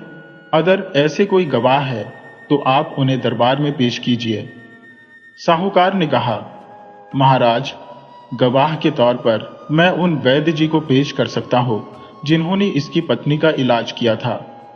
इसके अलावा मैं उन 4 आदमियों को पेश कर सकता हूं जो इस आदमी की पत्नी की अर्थी को उठाकर शमशान तक लेकर गए और उसे वहां पर फूंका था। फिर साधु के आदेश पर सबसे पहले उन वैद्य जी को बुलाया गया और फिर उन 4 आदमियों को। महात्मा जी ने वैद्य से पूछा, क्यों भाई, क्या आपने ही इस आदमी की पत्नी का इलाज किया था? वैद्य बोला, जी हां, मैंने ही इलाज किया था। महात्मा जी ने पूछा, तो तुम मुझे यह बताओ कि इस आदमी की पत्नी का इलाज करने के लिए तुम सेठ के घर पर जाते थे या फिर इसकी पत्नी का इलाज करवाने के लिए सेठ तुम्हारे घर आते थे?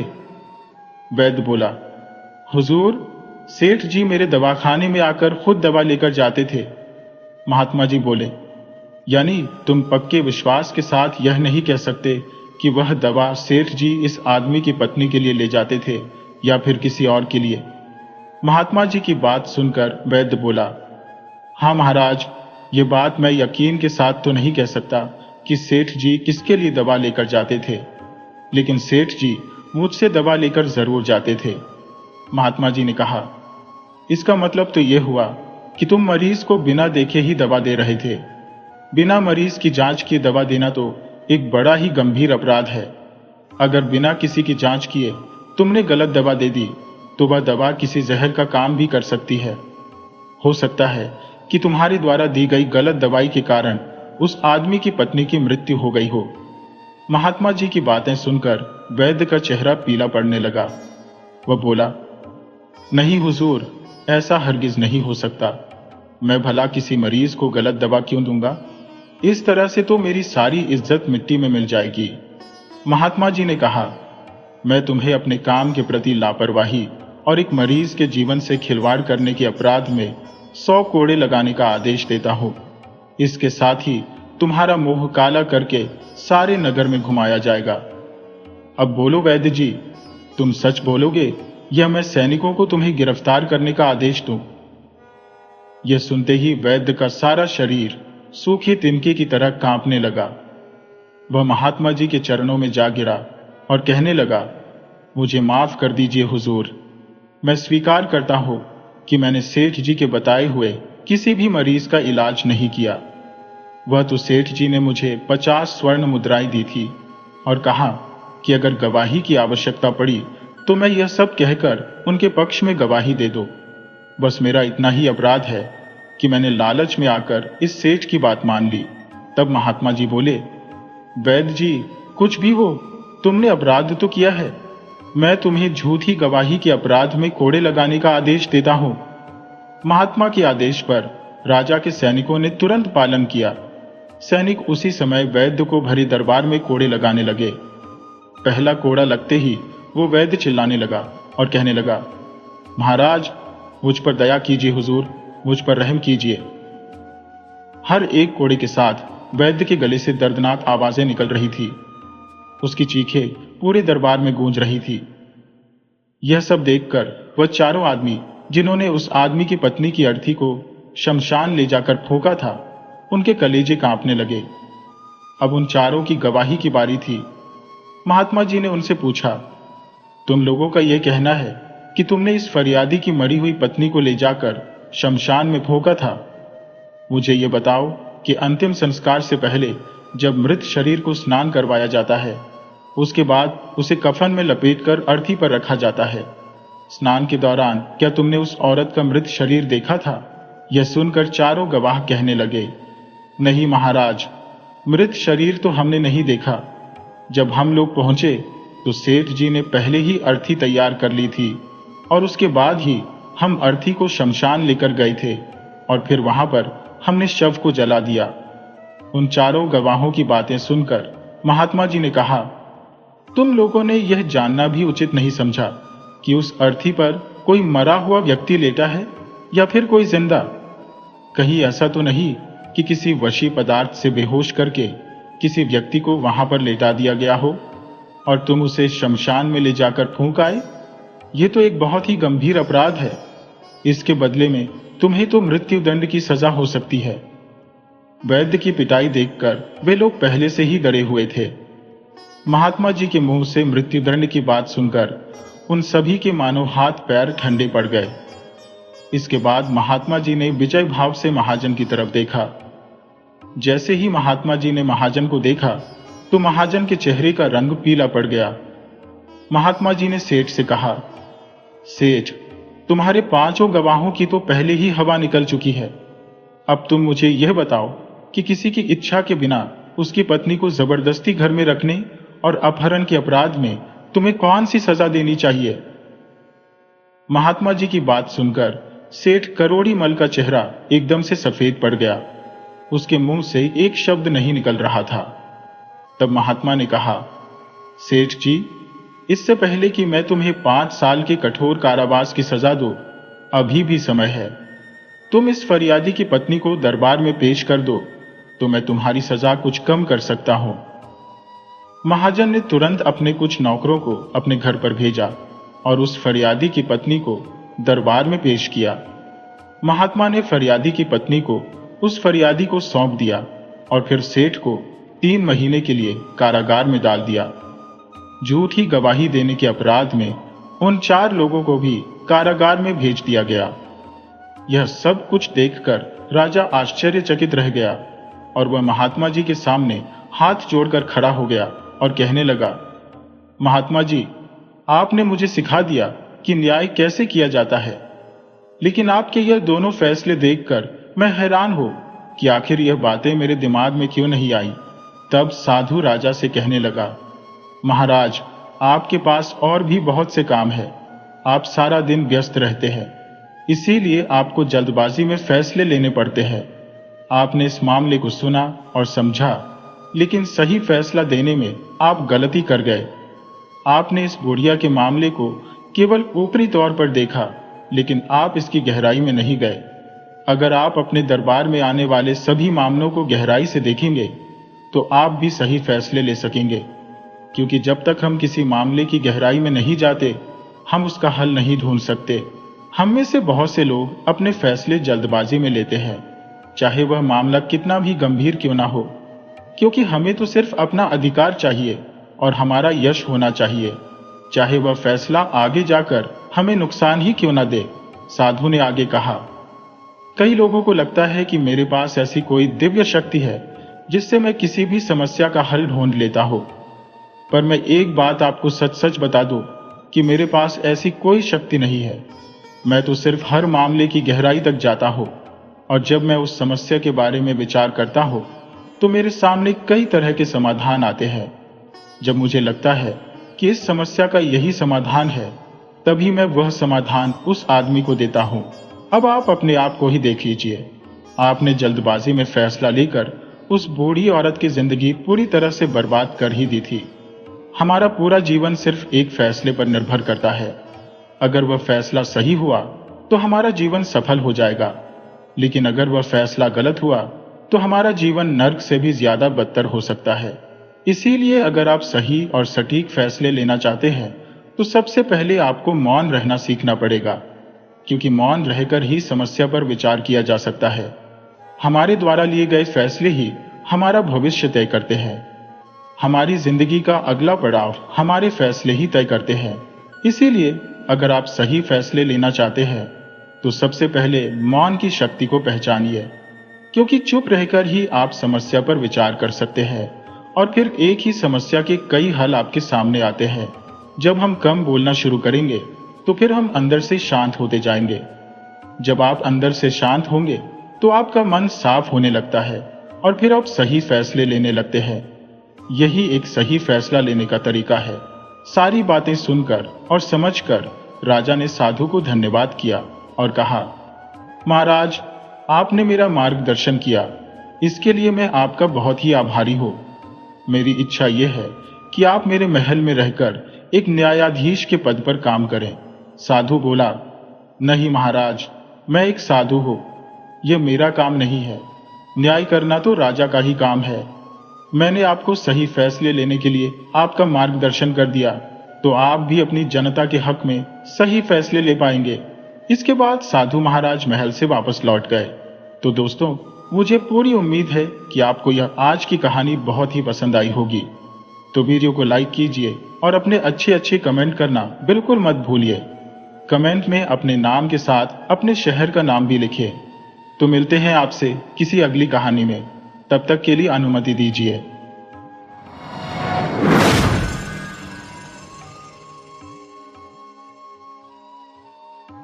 यह कहानी है एक ऐसे राजा की जिसका नाम था शत्रुजीत। वह ना सिर्फ एक राजा था, बल्कि ऐसा राजा था जो अपनी प्रजा को अपनी औलाद की तरह मानता था।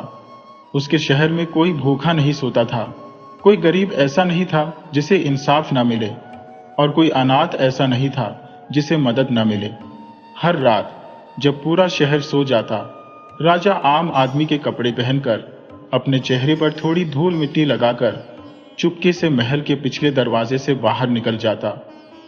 कोई उसे भिखारी समझता तो कोई गरीब किसान। बाजार की गलियों से लेकर गरीबों की बस्ती तक वह हर जगह घूमता, हर किसी की बातें सुनता। अगर कहीं किसी पर कोई जुल्म हो रहा होता या कोई भूख से परेशान होता तो राजा के दिल में बेचैनी हो जाती।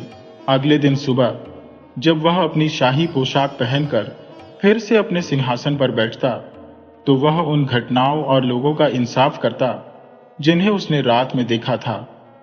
लोग तो बस इतना ही जानते थे कि उनका राजा बहुत दयालु है, लेकिन कुछ खास वफादार मंत्री ही जानते थे कि राजा रात में अपना भेष बदलकर शहर की गलियों में घूमता है और प्रजा के सुख दुख को देखता है।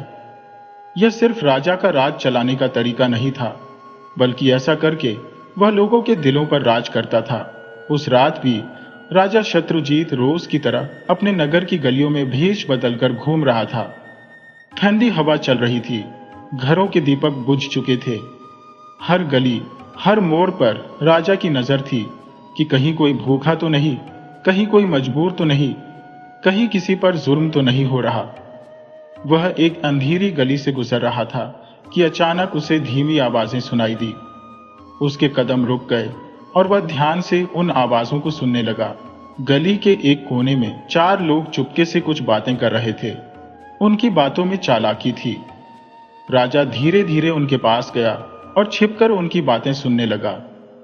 वे चारों चोर थे, शहर के सबसे चालाक और शातिर चोर। उनके नाम थे रंगा, करण, महेश और फकीरा। ये चारों अपने नए शिकार की योजना बना रहे थे। करण, जो सबसे चालाक और अनुभवी था, धीमी आवाज में बोला, हमें इस बार बहुत चालाकी से काम लेना होगा। पिछली बार कुछ गलती रह गई थी, लेकिन इस बार हमें कोई सुराग नहीं छोड़ना। महेश ने सिर हिलाया और बोला, बिल्कुल, शहर के सबसे अमीर व्यापारी का सारा माल हमारी झोली में होगा। बस हमें वक्त का सही अनुमान लगाना है।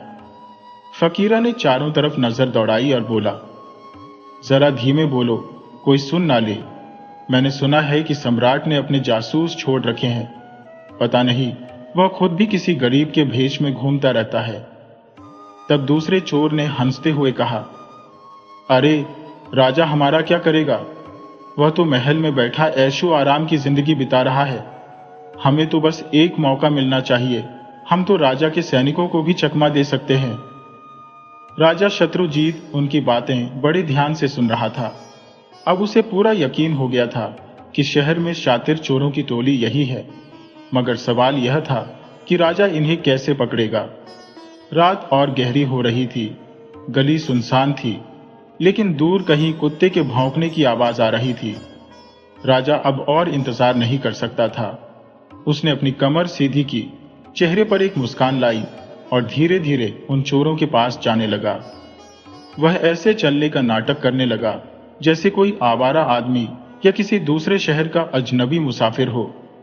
जब राजा उनके पास पहुंचा तो जानबूझकर खांसते हुए बोला, अरे भाइयों, यहां पर क्या चल रहा है? रात के इस वक्त इस सुनसान गली में खड़े होकर क्या कोई शिकार पकड़ने की तैयारी है? अचानक अंधेरे में ही किसी अजनबी की आवाज सुनकर वे चारों थोड़ा घबरा गए, लेकिन जब उन्होंने देखा कि यह एक साधारण सा आदमी है, मैले कपड़ों में लिपटा हुआ, तो वे थोड़ा बेफिक्र हो गए। महेश, जो चोरों का सरदार था, आंखें तरीर कर बोला, तू कौन है और तुझे क्या लेना देना कि हम कौन हैं और क्या करने वाले हैं? राजा हल्के से हंसा और अपने फटे पुराने कपड़ों की तरफ इशारा करते हुए बोला, अरे भाइयों, मैं भी तो तुम्हारी ही तरह हूं। कौन कहता है कि सिर्फ तुम ही इस शहर में अकेले उस्ताद हो? मैं भी एक जमाने से ये काम कर रहा हूं। बस किस्मत कुछ ढीली पड़ गई थी, वरना इस वक्त किसी शाही महल में मैं आराम कर रहा होता। फकीरा ने शक भरी नजरों से पूछा, अच्छा तो फिर बता कि तूने अब तक कौन कौन से बड़े काम किए हैं? राजा ने गंभीरता से सिर हिलाया और एक गहरी सांस ली। बोला, भाई, बड़े काम तो मैं नहीं बताऊंगा, मगर इतना कह सकता हूं कि मैंने ऐसे ऐसे बड़े शिकार किए हैं कि तुम्हारी रूह कांप जाएगी। एक बार तो मैंने शाही खजाने में हाथ साफ करने की सोची थी, मगर उस वक्त मैं पकड़ा गया। करण ने हंसते हुए कहा, वाह शाही खजाना, तू तो कुछ ज्यादा ही ऊंची उड़ान भरता है। दूसरे ने जोरदार ठहाका लगाया, अगर तू इतना ही बड़ा चोर है तो इस बात का सबूत दे। तब राजा ने बड़ी चालाकी से उनकी आंखों में आंखें डालते हुए कहा, भाई सबूत तो काम के बाद दिया जाता है। अगर आज की रात तुम लोग मुझे अपने काम में शामिल कर लो तो मैं अपनी काबिलियत तुम्हें दिखा दूंगा। चारों दोस्त एक दूसरे की तरफ देखने लगे। कुछ देर तक चुप्पी छाई रही और फिर फकीरा ने हल्की सी मुस्कान के साथ सिर हिलाया और बोला, ठीक है, आज की रात तुम्हारी परीक्षा है। अगर तुम उस पर खरे उतरे तो फिर तुम हमारे साथ हो जाओगे, वरना अपने जीवन की चिंता तुम खुद करो। राजा ने कहा, तो मैं बात पक्की समझूं? अभी तक राजा ने बड़ी चालाकी से अपनी पहचान छुपाए रखी थी। राजा ने उनकी बातों में दिलचस्पी दिखाते हुए कहा, अच्छा भाइयों, जब मैं तुम्हारा साथी बनने वाला हो तो मुझे यह पता होना चाहिए कि तुम लोगों में ऐसे कौन से गुण हैं, ऐसी कौन सी खासियत है जो तुम इतने बेफिक्र होकर चोरियां करते हो। आखिर जब बड़ा हाथ मारना ही है तो हम सबको अपनी अपनी खासियत का पता होना चाहिए। चारों चोरों ने एक दूसरे की तरफ देखा। फकीरा सबसे पहले आगे बढ़ा और बोला, मेरे अंदर एक बहुत ही खास गुण है।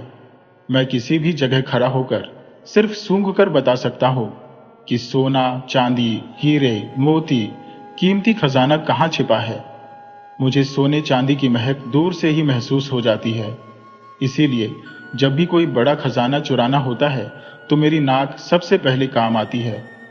राजा ने उसकी तरफ देखा और बोला, वाह, बड़े ही काम का गुण है तुम्हारे अंदर। अब दूसरा चोर करण आगे आया और घमंडी अंदाज में बोला, मैं जानवरों की आवाज समझ सकता हूं। मैं कुत्ते, बिल्ली, घोड़े सबकी बातें सुन सकता हूं कि वे एक दूसरे से क्या कहते हैं। मैं साफ साफ समझ सकता हूं। अगर कहीं कोई कुत्ता भौंक रहा हो, कोई घोड़ा बेचैन हो, तो मैं जान सकता हूं कि वहां कोई खतरा है या नहीं। राजा यह सुनकर हैरान हुआ और बोला, तुम कुत्ते बिल्लियों की भाषा भी समझ सकते हो? करण ने मुस्कुराते हुए सिर हिलाया और कहा, हां बिल्कुल। इसी खासियत के कारण कई बार हमारी जान भी बची है। अब बारी थी तीसरे चोर रंगा की। उसने अपनी जेब से एक छोटी सी तार निकाली और घमंड से बोला, मैं बिना चाबी के कोई भी ताला खोल सकता हूं, चाहे वह ताला लोहे का हो, पीतल का हो या शाही खजाने का सबसे मजबूत ताला हो। मेरे हाथ में आते ही सारे ताले खुल जाते हैं। राजा ने चुटकी लेते हुए कहा, तो भाई तुम्हारे हाथों में तो जादू है। अब सबसे आखिर में चौथा चोर महेश आगे आया। उसके चेहरे पर अजीब सी मुस्कान थी। वह बोला, मेरा गुण सबसे खतरनाक और काम का है। मैं एक बार किसी आदमी को अंधेरे में देख लो तो फिर उसे दोबारा पहचानने में कभी गलती नहीं कर सकता। चाहे वह अंधेरे में कितनी भी छिपने की कोशिश करे, मेरी आंखें उसे पहचान लेती हैं। राजा ने हैरान होते हुए कहा, अच्छा, तो इसका मतलब रात में अगर किसी को तुम देख लो तो सुबह लाख छुपने की कोशिश करने पर भी तुम्हारी नजरें उस आदमी को पहचान लेंगी? महेश मुस्कुराया और हां में सिर हिला दिया। राजा अब समझ चुका था कि ये चारों चोर कितने हुनरमंद और शातिर हैं, मगर साथ ही राजा अपने मन में एक योजना भी बना चुका था। उसने हल्के से मुस्कुराते हुए कहा, तो इसका मतलब हमारी टोली अब बहुत ही जबरदस्त है। तो बताओ, आज की रात किसे निशाना बनाना है? चारों चोर राजा की बातें बड़े ध्यान से सुन रहे थे। उन्होंने अपने अपने गुण और खासियत तो बता दिए थे, मगर उनकी आंखों में अब एक सवाल था। महेश ने हल्के से मुस्कुराते हुए पूछा, अच्छा, हम सब ने तो अपने अपने गुण तुम्हें बता दिए, मगर तुमने तो अभी तक कुछ बताया नहीं। तुम ही बताओ कि तुम्हारे अंदर ऐसी कौन सी खास बात है? राजा ने कहा, भाइयों, मेरे अंदर जो गुण है वह कुछ अलग है और बड़ा ही अनोखा है।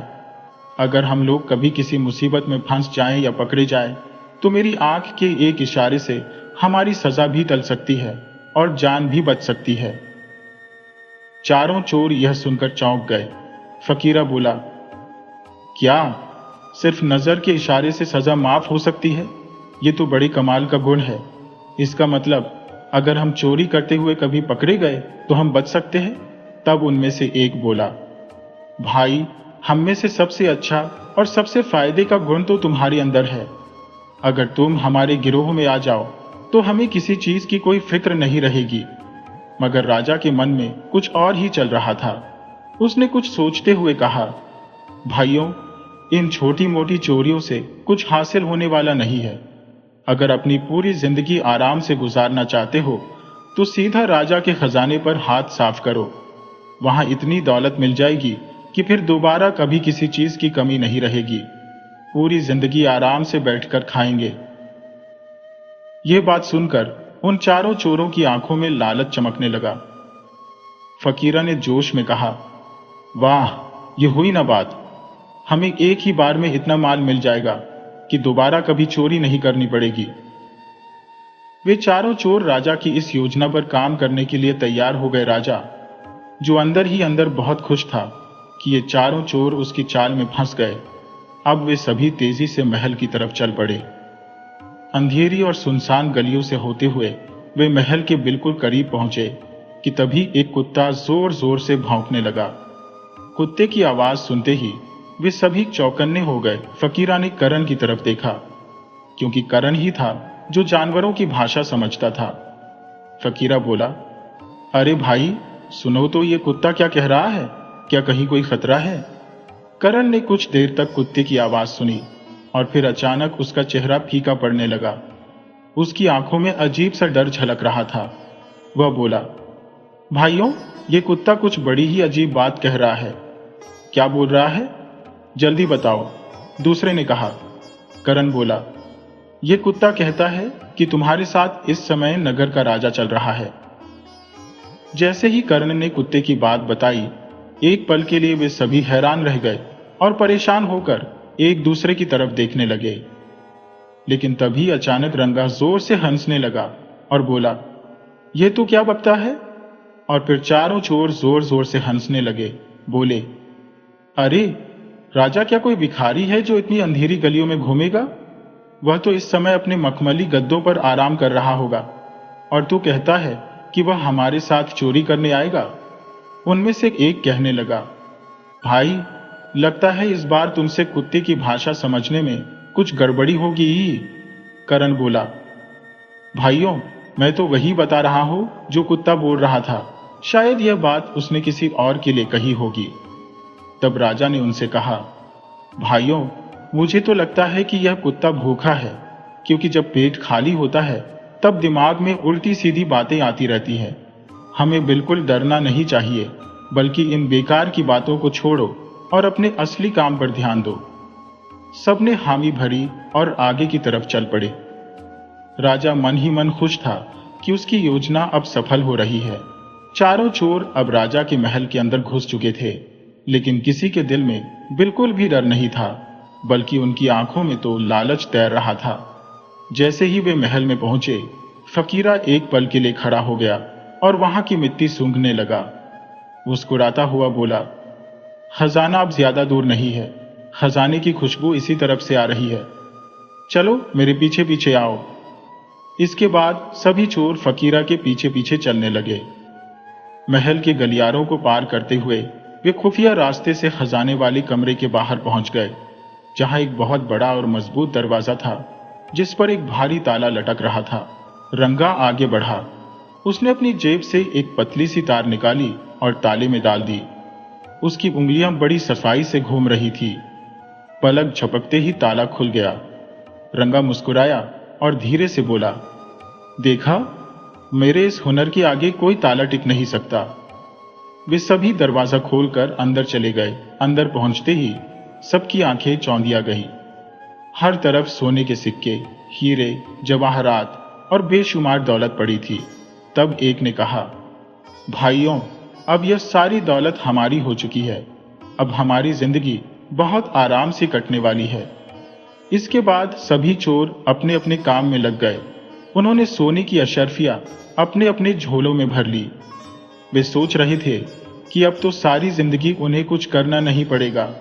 हमें यहां से इतनी दौलत मिल जाएगी कि जिंदगी भर आराम से बैठकर खाएंगे। वे कहने लगे, राजा भी उनके साथ इसी काम में लगा हुआ था और मन ही मन मुस्कुरा रहा था।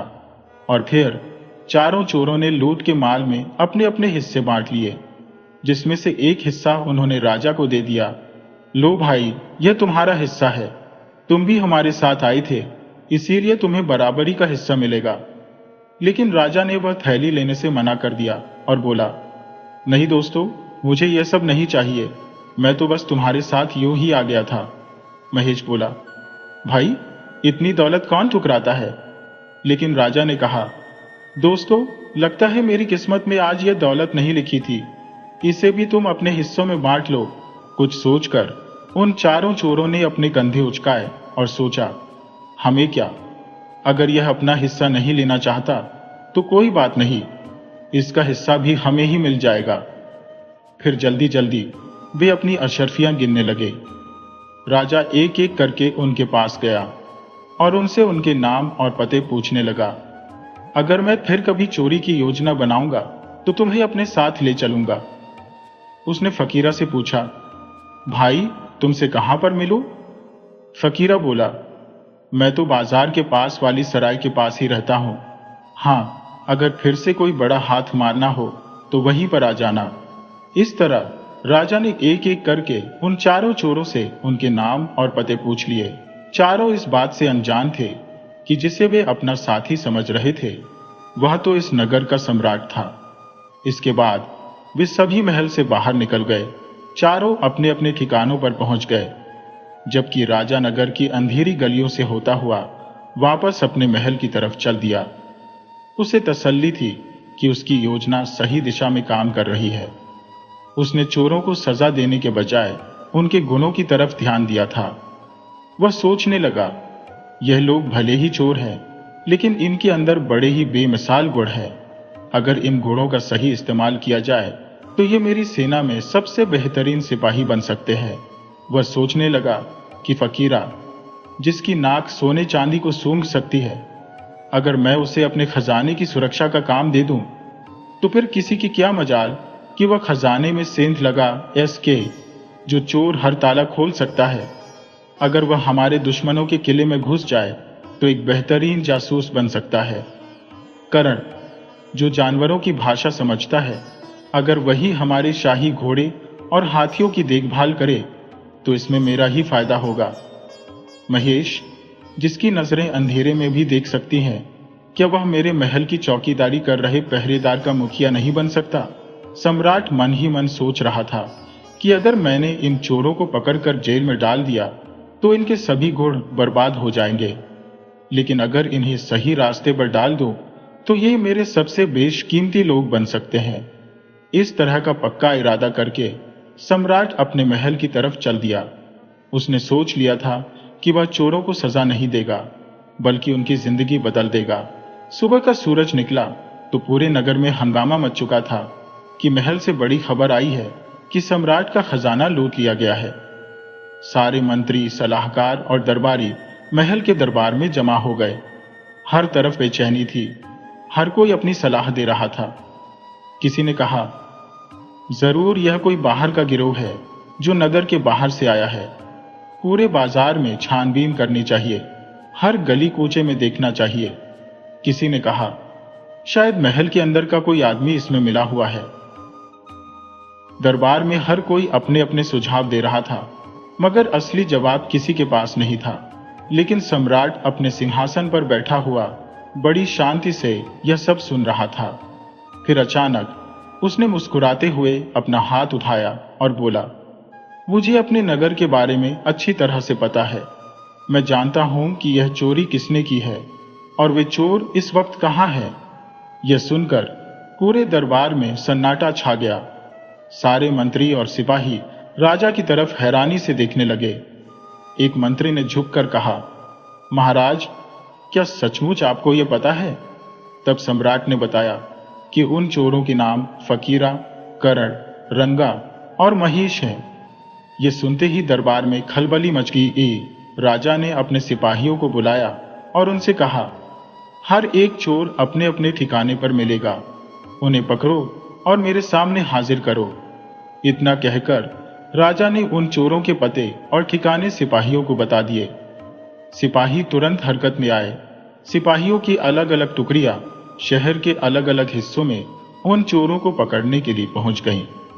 थोड़ी देर की मेहनत के बाद चारों चोरों को पकड़कर दरबार में पेश कर दिया गया। अब चारों चोर दरबार में रस्सियों से बंधे हुए खड़े थे। उनके चेहरे पर डर साफ दिखाई दे रहा था। वे हैरान लग रहे थे कि उनके नाम और ठिकाने राजा के पास कैसे पहुंच गए। सम्राट अपने सिंहासन पर बैठा हुआ था। उसके चेहरे पर एक रहस्यमय मुस्कान थी। अचानक महेश, जो अंधेरे में देखने की काबिलियत रखता था, उसकी नजर सम्राट के चेहरे पर जा टिकी। वह सम्राट को आंखें फाड़कर घूरने लगा, जैसे किसी पहेली का हल ढूंढ रहा हो। कुछ ही पलों में उसके चेहरे का रंग उड़ गया। वह बोला, यह तो वही है। उसके दिमाग में पिछली रात की पूरी घटना तेजी से घूमने लगी। वह बोला, वही चाल, वही आवाज, वही अंदाज और वही चेहरा। यह तो वही आदमी है, सम्राट के रूप में हमारे सामने। उसने घबराकर बाकी साथियों की तरफ देखा और धीमी आवाज में बोला, यह तो वही है, हमारा 5वां साथी, जो रात को हमारे साथ खजाना लूटने आया था। यानी कि वो कुत्ता बिल्कुल ठीक कह रहा था कि वो 5वां आदमी कोई और नहीं, बल्कि सम्राट खुद था। तीनों चोरों ने महेश की बातों को नकार दिया। रंगा बोला, तू तो पागल हो गया है। ये कैसे हो सकता है कि राजा खुद हमारे साथ चोरी करने आए? लगता है तूने कोई नशा कर लिया है। अगर यह सच में सम्राट होता तो क्या हमारे साथ खजाने तक आता और अपने ही खजाने को लुटवाता? महेश अभी तक राजा को ही देख रहा था। बोला, मैं अंधेरे में एक बार जिसे देख लूं, उसे दोबारा कभी नहीं भूल सकता। मैं सच कहता हूं, यही हमारा 5वां साथी है। ये बोलते हुए महेश की आवाज कांपने लगी थी। उधर सम्राट अपने सिंहासन पर बैठा हुआ मुस्कुरा रहा था। मगर सवाल अब यह था कि क्या इस राज्य को सम्राट स्वीकार करेगा? दरबार में सभी की नजरें सम्राट और महेश पर टिकी हुई थी। महेश थोड़ा आगे बढ़ा। अब उसकी आंखों में किसी तरह का संदेह नहीं था। उसने सीधे सम्राट की तरफ देखा और कहा, महाराज, मैंने कहा था कि मैं अंधेरे में जिसे एक बार देख लूं, उसे दोबारा कभी भूल नहीं सकता। और आज भी मैं अपनी बात पर कायम हूं। कल रात वह आप ही थे और आपने हम सबके गुण और खासियत अपनी आंखों से देख लिए थे। अब हम लोग भी आपकी खासियत देखना चाहते हैं। यह सुनते ही दरबार में हलचल मच गई, लेकिन सम्राट जोर से हंस दिया। उसकी हंसी पूरे महल में गूंज उठी। उसके चेहरे पर किसी तरह की घबराहट नहीं थी। और फिर सम्राट ने अपने सिपाहियों की तरफ देखा। उसने अपनी आंखों का एक इशारा किया। उसका इतना करना ही था कि सिपाही फौरन उसके इशारे को समझ गए। चारों चोरों की रस्सियां खोल दी गईं। पूरे दरबार में खुसर पुसर शुरू हो गई। सबकी नजरों में बस एक ही सवाल था कि आखिर यह माजरा क्या है। फिर सम्राट ने कहा, इन चारों चोरों को गिरफ्तार करने की कोई जरूरत नहीं है। ये लोग चोर ही नहीं, बल्कि बहुत ही गुणी आदमी है। कल रात की पूरी कहानी मैं आप लोगों को सुनाता हूं। इसके बाद राजा ने कल रात की सारी घटनाएं अपने सभी दरबारियों और मंत्रियों को सुना दी कि कैसे वह खुद चोरों के साथ चोरी करने गया और फिर एक एक करके उन चोरों के नाम और ठिकाने मालूम कर लिए। ये सुनते ही उन चोरों के हाथ पैर कांपने लगे। वे उसी वक्त सम्राट के कदमों में गिर पड़े और आंसू बहाते हुए उनसे माफी मांगने लगे। हमें माफ कर दीजिए महाराज, हमने आपको पहचानने में देर कर दी। आप हमें एक मौका दीजिए, हम हमेशा आपके वफादार रहेंगे। सम्राट ने मुस्कुराकर कहा, तुम लोग चोर हो, लेकिन तुम्हारे अंदर बहुत ही अनमोल गुण है और यही काबिलियत तुम हमारे देश की भलाई में लगा दो तो तुमसे बढ़कर कोई नहीं हो सकता। और इसके बाद राजा ने उनमें से हर एक को उनकी खासियत के आधार पर अपने ही महल में नौकरी पर रख लिया। महेश, जो अंधेरे में किसी को भी पहचान सकता था, राजा ने उसे अपने महल का मुख्य पहरेदार बना दिया, ताकि वह महल में घुसने वाले हर दुश्मन को दूर से ही पहचान सका। रंगा, जो बिना चाबी के सारे ताले खोल देता था, उसे शाही खजाने का पहरेदार बना दिया। करण, जो जानवरों की भाषा समझता था, उसे महल के अस्तबल में काम कर रहे नौकरों का मुखिया बना दिया गया। फकीरा, जो सोने चांदी का पता लगा सकता था, उसे खोजी दस्ते का मुखिया बनाया गया ताकि वह सूंघ कर सोने चांदी का पता लगा सका। अब चारों चोर, जो कभी अपनी चोरी के लिए बदनाम थे, अब अपने गुणों के कारण राजा के सबसे खास आदमी बन चुके थे। समय गुजरा और वही चारों चोर सम्राट के सबसे वफादार और योग्य दरबारी बने। तो दोस्तों, सच ही कहा गया है कि इंसान की पहचान उसके गुजरे हुए कल से नहीं, बल्कि उसके वर्तमान से होती है। जरूरी यह नहीं कि हमने कहां से चलना शुरू किया था, बल्कि जरूरी यह है कि हमें पहुंचना कहां है। अगर इंसान अपनी सही काबिलियत को पहचान कर उसे सही रास्ते पर लगा दे, तो कोई भी मंजिल मुश्किल नहीं है। हर इंसान को अपनी जिंदगी में एक दूसरा मौका जरूर मिलता है। जरूरत है सिर्फ उस मौके को पहचानने की और उसका फायदा उठाने की, जैसा कि उन चार चोरों ने किया।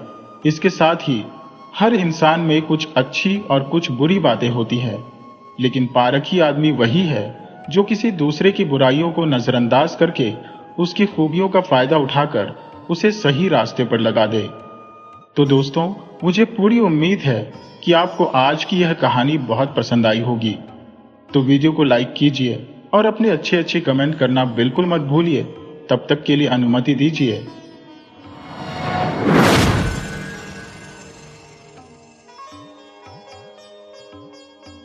ये बात बहुत ही पुरानी है, जब बसंत नगर नाम के एक राज्य पर राजा रुद्र प्रताप का राज हुआ करता था। रुद्र प्रताप एक बहुत ही दानी राजा था। उसका रोज का यह नियम था कि वह हर रोज 100 याचकों को दान देने के बाद ही भोजन करता था। उसके इस स्वभाव की ख्याति आसपास के कई राज्यों तक फैली हुई थी और उसके ही पड़ोस के राज्य की राजकुमारी मालती राजा रुद्र प्रताप के बारे में यह सब कुछ जानकर उससे बहुत ही प्रभावित थी और उससे विवाह करना चाहती थी, क्योंकि मन ही मन वह राजा रुद्र प्रताप से प्रेम करने लगी थी। लेकिन उसके पिता विलोचन की राजा रुद्र प्रताप से खानदानी दुश्मनी चली आ रही थी। दोनों राज्यों के रिश्ते बिल्कुल भी अच्छे नहीं थे, इसीलिए प्रजा के लोग भी एक दूसरे के राज्य में आते जाते नहीं थे।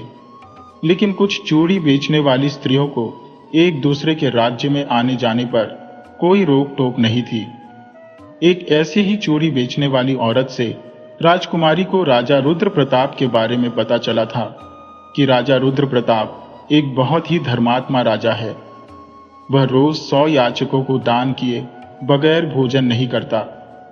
अब तो राजकुमारी किसी भी तरह राजा रुद्र प्रताप से विवाह करना चाहती थी, परंतु अपने मन की बात वह अपने माता पिता से नहीं कह सकती थी, क्योंकि वह अच्छी तरह से जानती थी कि अगर गलती से भी मेरे मुंह से रुद्र प्रताप के साथ प्रेम की बात निकल गई, तो फिर मैं कभी भी राजा रुद्र प्रताप से विवाह नहीं कर पाऊंगी, क्योंकि मेरे पिता उसी समय मेरा विवाह किसी दूसरे राज्य के राजकुमार से करवा देंगे और मुझे उसके पल्ले बांध देंगे। जबकि मैं तो राजा रुद्र प्रताप को पाना चाहती हूँ, क्योंकि मेरे दिल में वही बसा है। राजकुमारी ने अब यह फैसला कर लिया था कि मुझे ही कुछ ना कुछ करना होगा। अगर मैं हाथ पर हाथ रखे अपने भाग्य के भरोसे पर बैठी रही, तो फिर मुझे जीवन भर पछताना पड़ेगा, क्योंकि सामर्थ्यवान व्यक्ति अगर सही मौके को खो देता है तो यह उसके लिए दुर्भाग्यपूर्ण है। राजकुमारी ने दूसरे ही दिन एक साधारण सी दिखने वाली स्त्री का रूप बनाया और पहुंच गई राजा रुद्र प्रताप के पास दान मांगने के लिए। उस समय लगभग सभी याचक जा चुके थे। बस अब राजकुमारी अकेली ही बच गई थी। राजा ने उसे कुछ स्वर्ण मुद्राएं देते हुए कहा, यह लो, तुम भी 100 स्वर्ण मुद्राएं ले जाओ। याचक बनी हुई राजकुमारी ने कहा, नहीं महाराज, भला मैं इन स्वर्ण मुद्राओं का क्या करूंगी? आप तो मुझे मेरी पसंद की चीज दान में दे दीजिए। राजा ने कहा, हाँ हाँ, क्यों नहीं, तुम मुझे अपनी इच्छा से ही बता दो कि तुम्हें दान में क्या चाहिए। बताओ, तुम्हें इन स्वर्ण मुद्राओं के बदले में मैं क्या दे दूं? राजकुमारी बोली, महाराज, आप पहले मुझे वचन दीजिए कि मैं जो भी आपसे मांगूंगी आप मुझे वह देंगे।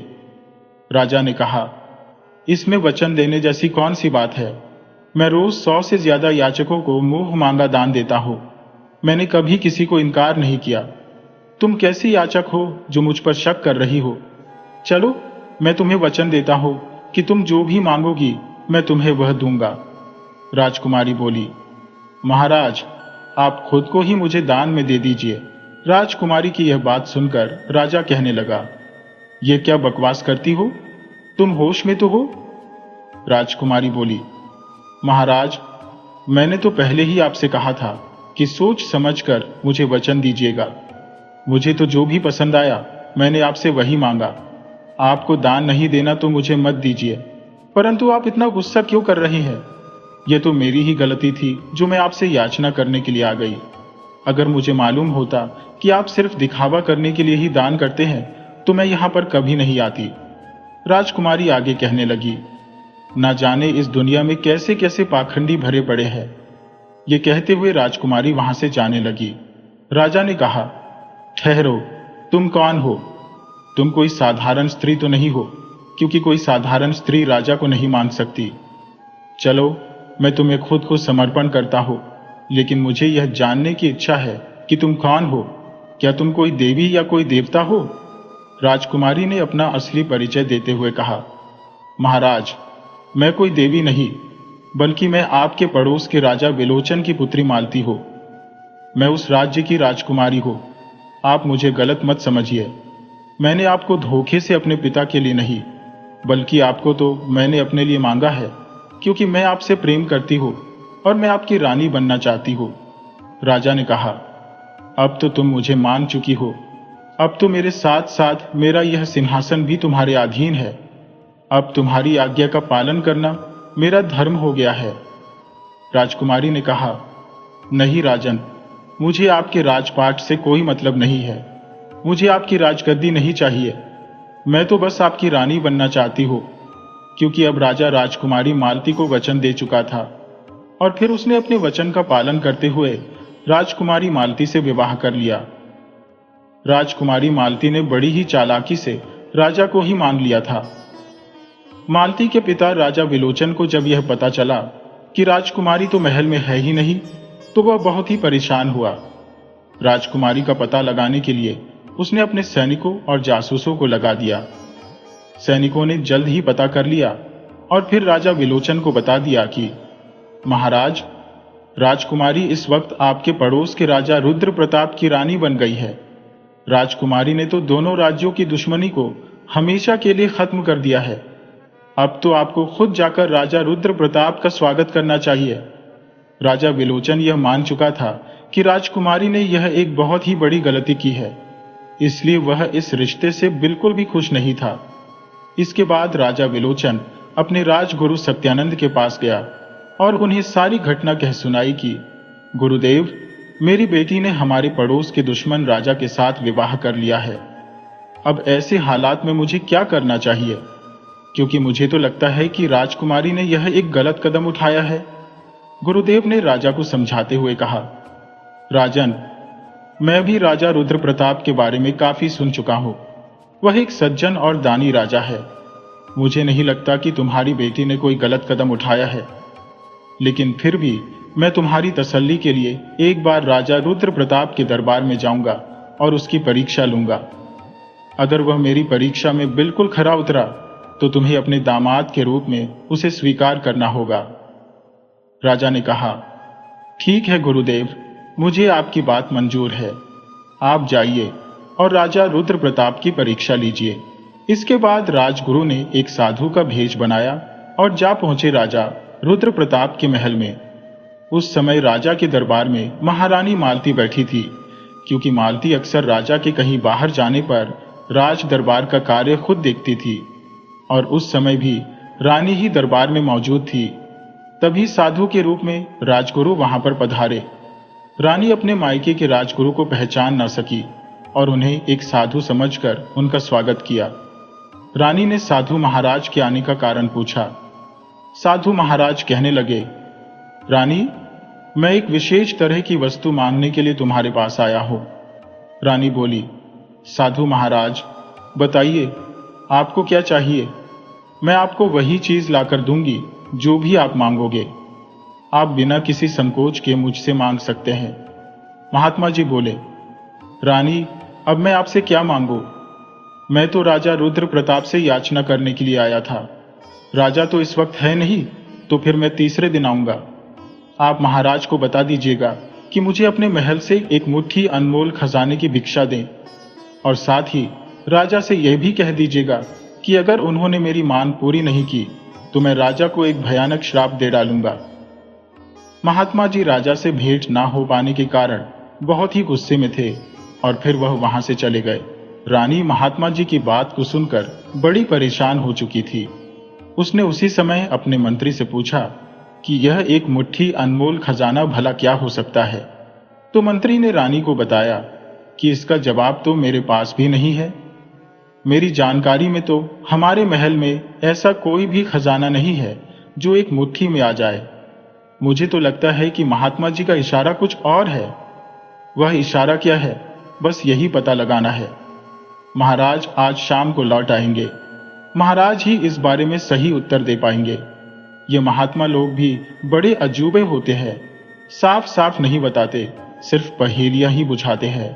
उन महात्मा जी को खुलकर मान लेना चाहिए था कि उन्हें क्या चाहिए। शाम के समय जब राजा वापस आए तो महारानी ने उन्हें बताया कि महाराज, आपकी गैर हाजिरी में एक महात्मा जी आए थे जो एक मुट्ठी अनमोल खजाने की मांग करके गए हैं। वह 2 दिन के बाद फिर से आएंगे और अनमोल खजाने की मांग करेंगे। यदि आपने उन्हें अनमोल खजाना नहीं दिया तो वह हमें श्राप भी दे सकते हैं। यह सुनकर राजा रुद्र प्रताप बड़ी ही चिंता में पड़ गया कि एक मुट्ठी खजाना भला यह हमारे दरबार में कौन सी चीज है। राजा ने अपने दरबार के कई विद्वानों को बुलाया और उनसे सलाह ली, परंतु कोई भी विद्वान इसका सही उत्तर नहीं दे पाया। एक विद्वान ने कहा कि महात्मा जी की यह मांग बिल्कुल गलत है। हमारे दरबार में एक मुट्ठी में आ जाने वाला कोई भी खजाना मौजूद नहीं है। तो दूसरा विद्वान कहने लगा, महाराज, मुझे तो लगता है कि महात्मा जी का इशारा आपकी बहन यानी राजकुमारी पुष्पा की तरफ था। यह सुनते ही मंत्री ने बीच में टोक दिया, आप तो बेकार की बातें करते हैं। राजकुमारी ना तो मुट्ठी में आ सकती है और ना ही वह कोई खजाना है। आप बेकार की बातों को छोड़िए और उसका सही अर्थ बताइए। अगर आप लोगों में से कोई भी विद्वान इस बात का सही उत्तर नहीं दे पाया तो आप सभी विद्वानों की छुट्टी कर दी जाएगी।